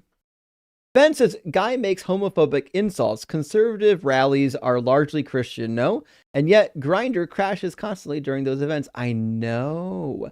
And if you look by like category of like internet porn, it turns out that the conservatives are crazy about transgender porn because they're constantly projecting all the time. If you go to a church and your pastor is constantly talking about the evils of pornography, that motherfucker's got a porn addiction. Broderick says the behavior of most Christians makes sense when you realize that for most of them, it's no longer a religion, but a political identity. Yes. For a lot of Christians, religion isn't about God. It's about identity markers within the world they live in. That's it. They're drawing boundaries. saying I'm in this group, not in that group. It's about in-group, out-group mentality. Kelly says, I do not agree, although I respect your opinion. Kelly, I apologize because I don't know what this is in reference to. Let me see what your last super chat said.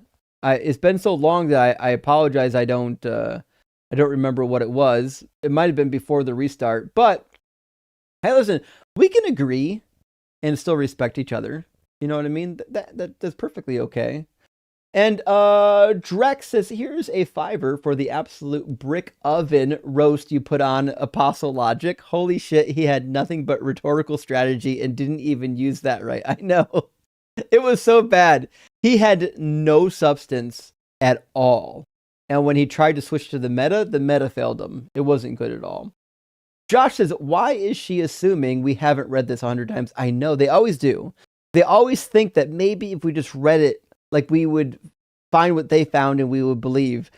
Listen, the more I read this book, the more hardened I become in my atheism. And Zig says, sorry, Justin, my other comment was a joke that didn't land at Taylor time. It's okay, Taylor, I love you. We're friends here, buddy. Sometimes jokes don't land. I do that myself. Sometimes I tell jokes and the reality is they're just dog shit jokes. That happens from time to time. Also, I could have just not understood it. Like, that might be on me. You know what I mean? Relax. She seems sincere, just excited to talk about the Bible with someone.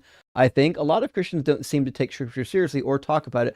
So I agree, Relax, because like, listen, most Christians aren't reading that fucking book. So I'm excited when I actually meet like a Christian or a non-Christian that has read some of the book. So listen, if I know she was kind of long-winded and she was excitable, but she was nice and it seems like she read it. Sheriff says, no one here has ever been dead. You can't prove God doesn't exist either. Well, you're wrong, Sheriff. I know this is difficult for you to grasp because like you haven't been in this space long enough, apparently, but a lot of concepts can be proven to not exist. A lot of God concepts have contradictions, and contradictions don't exist, which means those gods can be weeded out. Now, is it possible there's some bullshit deistic nearly naturalistic force out there that we call God? Sure. I have no reason to believe in that until there's evidence. But all of the formalized God concepts, all the theistic God concepts are bullshit on arrival. Hey, Carnage! Great to see you. Thank you so much for the super chat. Thanks for being here. Says, God put this explanation on my heart. However, I did have to pull it out of my ass in order to present it to you. That is the case. That is the case, right? I get it. Like when you're a Christian and like a thought comes to you, you're like, they can't differentiate between a thought and something from God, right? There's a lot of Christians that are attributing their own thoughts to God. I wonder, like, if God was real, how many times like he's watching somebody attribute their random shower thought to him and he's like, oh fuck, not this again. I didn't do that, Mary. That wasn't me. You know, I'm with you though. Thank you, Carnage. And Science Lover says, Mommy, please don't eat my arms and legs. Don't worry, honey. It's a metaphor. I know. I know. What a weird metaphor. What the fuck's it? What would it be a metaphor for? You know what I mean? And it's crazy. Like Christians will bypass clear metaphors. Like Israel is my firstborn son. And then like, or Isaiah 53, you know, Israel is my servant. Clear metaphors. And then when we get to other passages that clearly aren't metaphors, like, oh, that's metaphorical.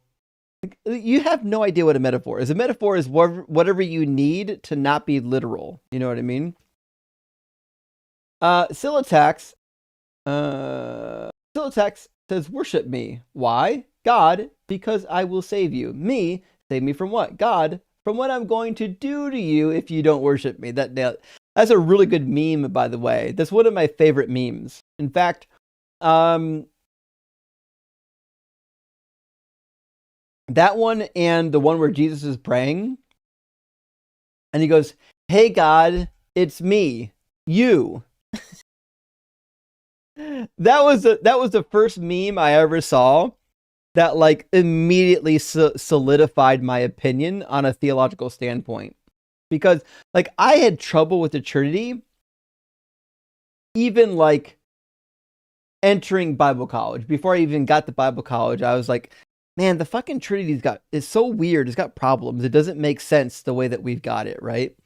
And when I graduated from Bible college, I agreed with it even less. I was like an adoptionist, like the Gospel of Mark. Jesus was the adopted son, just like David is the adopted son in Psalm chapter 2. I was an adoptionist. By the time I got through seminary, I was like, oh, the Trinity is fucking dead on arrival. That bullshit is not going to fly. That's garbage. However, why do you keep sending me super chats? I mean, thanks, but arguing with me from the comments isn't going to help you. Says God never said anyone was going to hell. You're fucking wrong. He literally says, Matthew 5:28-29, that it is better. He says you cut off your fucking arm if it causes you to sin. It's better to go in. It is better to go or to be thrown into hell with one of your members missing. I'm sorry, go into heaven with one of your members missing than to be thrown into hell with your body still intact. Matthew 5. Let me pull it up for you. I'm not lying. He says you will be thrown into hell. Like it's not a suggestion. It's not a thing that may or may not happen. He says this is what's going to happen. This is a very serious passage. And Jesus literally says, if your right hand causes you to sin, cut it off and throw it away. It is better for you to lose one of your members than for your whole body to go into hell, or a lot of translations will say thrown into hell. Depends on which one you're doing. Verse 29 says that. It says better for you to lose one of your members than for your whole body to be thrown into hell. So Jesus says your body will be thrown into hell. He repeats something similar in Matthew 25 when he talks about the judgment. At the judgment, those on his left are going to go to the lake of fire. It says those will go away into eternal punishment, but the righteous into eternal life. The eternal punishment is, of course, going to be the fire. Let's see, which verse did he mention the fire? Let's see, 41. He will say to those on his left, you who are accursed, depart from me into the eternal fire that is prepared for the devil and angels. So, yes, God did say that he's going to hell. And Revelation, or that we're going to hell. Revelation 21 says that we're going to be thrown into the lake of fire. Verse 8. Well, Mighty says, can you make a video on everything wrong with the David movie? Well, I haven't seen it yet, but I am going to be doing a video tomorrow. Tomorrow I've got a video coming up on on hell. I'm putting a script together on hell, and we're going to talk about what the fuck did Jesus even mean when he said Gehenna? What did he mean when he said Hades? What the fuck is going on? Because I don't want to hear a single Christian ever say again that Jesus didn't talk about hell and that Gehenna is a metaphor for something else, or that it's just a trash heap on the south side of Jerusalem. None of these fucking things are true. Gehenna was a euphemism for going down into fucking the flames of hell. That's what it was. Trevor says punishment for sin, permanent separation from God. Not fucking in the Bible, Trevor. That's not there. There's one passage from Paul where he says that they'll be eternally separated, but he also says they'll be eternally fucking suffering. It's not just eternal separation. They'll also be suffering. What book was that? Is that the beginning of 2 Corinthians or 1 Corinthians? Now I have to look it up. Let's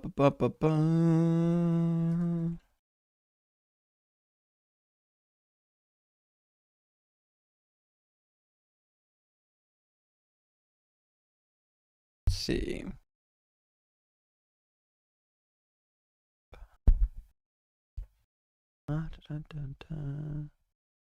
Was it 2 Corinthians chapter 6? Let me see.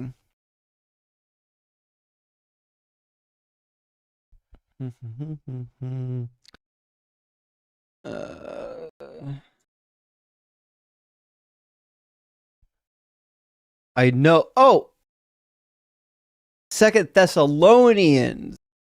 Fuck. Okay, let me grab it. 2 Thessalonians, not 2 Corinthians. I was wondering, like I feel like it's at the beginning of 2 Corinthians. I got the two. Got the wrong book. 2 Thessalonians talks about people that are going to be punished. I'll put it on the screen.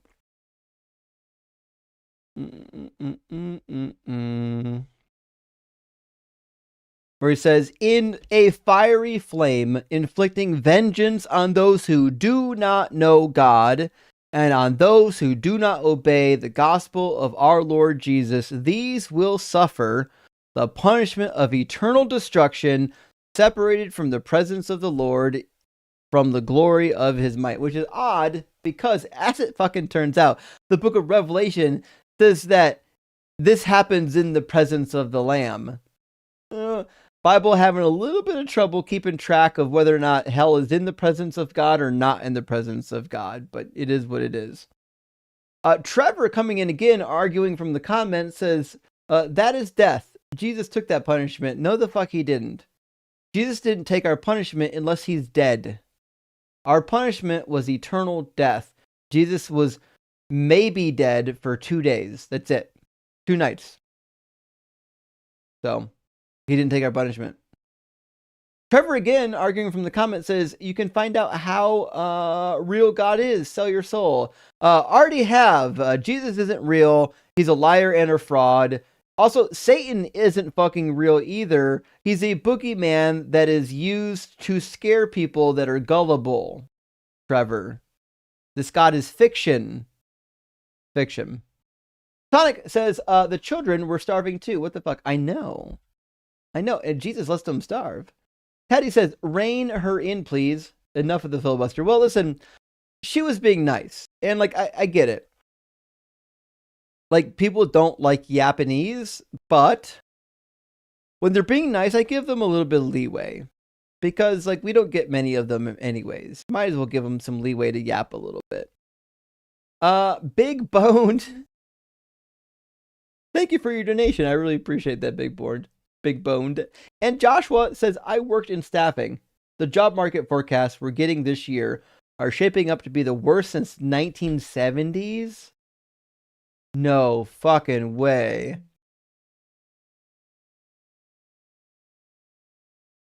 That's crazy. I had no idea it was that bad. Okay. Thanks for letting me know. I'm going to have to take a look at the economic numbers this year. 15 Blows says, curious if God talks to Jenna or just listens. You know, that's a fair point. Given what we know, it sounds like he does a lot of listening, which is fair. If God's infinite, he's got lots of listening ears. You know what I mean? Ben, thank you for the additional super chat. Says, as deconstructed further, so many parables have become silly in hindsight. For instance, in the parable of the lost sheep, if God is perfect, why did he lose a sheep in the first place? Unfucking believable. Detail to attention, yes. If God's the shepherd and he's perfect, that means there should be no lost sheep. A perfect shepherd wouldn't lose sheep. I would say, though, if you want to study the parables, I highly, highly, highly recommend a book. It's thick and it's expensive. It's called Stories with Intent. It's maybe up to date the best scholarly book ever written on Jesus' parables. It's fucking unbelievable. If I'm studying Jesus' parables, it's the first thing I go to before I turn to any commentaries. It's really good. And they show you how some of the Jesus' parables were used in Jewish culture prior to Jesus using them. A lot of people don't realize that. A lot of the parables and stuff in the New Testament were already in circulation prior to Jesus. Jesus didn't invent anything new. And Chode says, you can definitely come from David and not be his tribe. Just ask his war brides. He had plenty of those. He definitely... I'm baffled that the guest couldn't grasp how lineages work. I've talked to some dumb people before, but that might he might take the cake. He was not catching it. Brandon, thank you for the $10 super chat. I was not sure why, but I respect you and your sincerity 10 times for how many times guests mentioned special needs before you felt it made sense to relate. Atheists are moral without expectations. That is true. I feel like if you're a Christian, I don't know if you're good because God told you had to do that or because you're a good person. But when atheists are good, we're good because we're decent people. And you got to worry about that with atheists. Taco Joe, it is a hard thing, though, to be honest, to have a child high up on the spectrum. It's tough, guys. Let's be completely real with you. There's a lot of things that you take for granted, like raising children, that you'd never think about. Hold on, I got somebody needs to be blocked from the TikTok chat. 1 second. Okay. Sorry, Jack the Tripper. Can't say that in here. But yeah, it's hard. You take a lot of things for granted. You know what I mean? Like she talked about her son being in diapers till he's 6. I get it. My son's in 7, and he's only half potty trained. You know, still uses the diaper for number 2. It's a long, long process. You know, as a parent, you think like eventually they'll reach an age, and like these harder parts are going to be behind us. But when you have a special needs child, that's not the case. One of my good friends back home has a daughter who was Downs, and she was in diapers till she was 16. It's incredibly hard to have special needs children. So I think I was especially nice to her because of, you know, I think she's gone through some trials, you know. Oh, Taco Joe, my friend, good to see you. Says Justin, I googled is Mary in the line of David. Every single apologetic website that comes up lies about it. I know. Fucking everyone, Taco Joe. Every single apologetics website wants you to think that Mary is from the line of David. This is a new phenomenon. This did not exist prior to like 100, 150 years ago. Mary's dad is never mentioned, not even fucking once in the Bible. He's not in there. Doesn't exist. You'll never find it. But you're right. Christians are willing to lie about it because they know that the lineages don't match. So here's why we get this whole lineage of Mary bullshit, right? They know that Luke and Matthew don't match in the lineage. So they think in order to fix the problem, one of them has to be about Mary. That doesn't fix the problem. Eusebius already fixed it in the 4th century. Eusebius gives an explanation and a lineage for why Joseph actually has multiple dads. That's how it's been traditionally reconciled. Not that one of them is about Mary. That's crazy. And Piranha says, got to do some digging to find my claim to the British throne through marriage. Wonderful, Barbecue. Thanks for using your knowledge for good. Sleep tight. Well, thank you, Piranha. Isn't that crazy? Thinking that, well, listen, as long as somebody in your lineage at some point was adopted into the right lineage, and then eventually it came to you, that means you're the rightful heir to the throne. What a crazy thing. Trevor says, did I disconnect? You did, Trevor. You dropped. I didn't even drop you the second time. You just dropped yourself. I don't know what to tell you.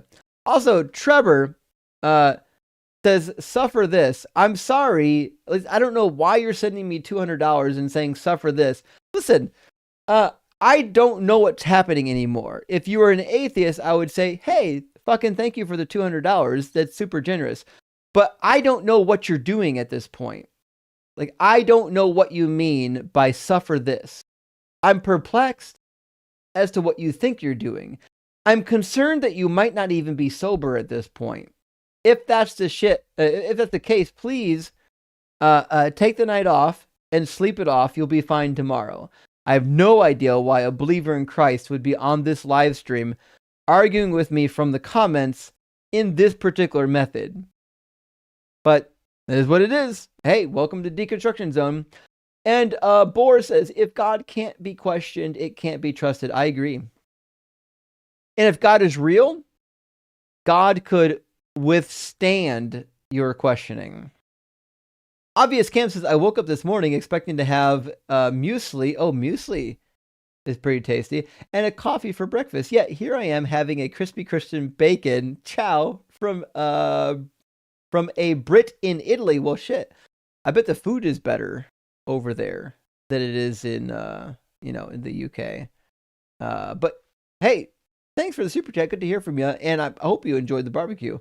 Grimmy says, God is like the mafia. Pray for me for protection so that I don't harm you. It's for your benefit. I know. Like, it comes in, it shakes you up. He's like, you got a nice shop here. It'd be a shame if something happened to your shop. But for the right price, I'll protect your shop. That's the same fucking thing. You know, it's the craziest nonsense. The way this God behaves. You know what I mean? And Bad Religion says Trevor is unwell. And you know what? I don't know much about Trevor, but I do know this. Something's not quite right. Like, something is truly amiss because he's still doing it. Trevor, with another 100. Trevor, I don't know what's happening over there. I don't know if you're unwell right now. What I do know is this is concerning to me, or maybe you're a good troll. Trevor says, love you, bro. I'm not trying to argue. You're out of your element. Trevor, I think you're out of your goddamn mind. I think you're very confused right now. I tried to bring you up, and you sounded like you were in a different dimension. So I think you need to go sleep it off, buddy. I think you got to go sleep it off. Also, Rocky says, I have a severely autistic son and an allistic daughter. Thank you for sharing, Justin. Everyone can tell by how you talk about your son how much you love him. I really do, Rocky. And listen, I know there's some people that, like, you might think that, like, you would love your special needs child less. You don't. Like, there's not a second of my day that goes by that I don't think about my son. You love your children. If you're not like a sociopath, you love your children more than anything, no matter what the situation is. You know, that's why. That's been my experience. But yeah, man, listen, having a special needs children it takes a lot of time, work, and dedication, and anyone who can do that deserves my patience. I think anyone who's going to get it on the live stream and talk about that openly, definitely going to get my patience. And Lukuka says, good morning from Finland. I can't wait for your book to be released. P.S. Yahuwah is a punk. Yeah, Yahuwah is a bitch, isn't he? Yes, what a punk. Also, I'm trying to do starting next week, I'll be trying to complete a chapter a week on the book. Try to get this fucking knocked out as fast as possible. But friends, that's the end of the live stream. That's the rest of our super chats, as far as I know, until Trevor wants to apparently send me more. But thank you so much for being here. Is anyone live right now that we can go raid? Surely somebody's live right now. Give me a second to take a peek. Go to youtube.com. Let's see if it's live. Certainly somebody's going to be live on TikTok, right? Is Mezzo or Joel live? Oh, fucking Thinker's live. Yeah. All right, here's what we're going to do, friends. Give me 1 second. I'm going to put the copy. Where's the copy? Copy link. There we go. I'm going to put Thinker's page up here. We're going to go raid Thinker's live stream on TikTok and on YouTube. And go raid her live stream. She was just here a couple days ago. Make sure to follow her channel. Go raid Thinker's live stream. Tell her that Justin sent you. Her handle on YouTube, let me see if I can get it displayed here 1 second, is Think Beyond Dogma. There we go. Her title is Archthinker. There you go. Archthinker. And her handle is Think Beyond Dogma. Good friend of mine, cooks well, knows the Bible really well, is currently taking classes in Hebrew, and she's a force to be reckoned with. She's wicked smart. And if you're on TikTok, hey, run over on TikTok and say hi as well. I'll come over, I'll pop in and say hi as well, and we'll go party at Thinker's place. And Trevor, I don't know why you're still at this. Trevor says maybe next time I'll have a better connection and we can chop it. Maybe. I hope you know, Trevor, the point of the live stream is not to chit chat. The point is to debate. So when you do come, please come with an argument for why your God is real, and we'll have a much better time. Okay. see you later, friends. We'll see you on Wednesday night. Thank you so much for being here. Love you all.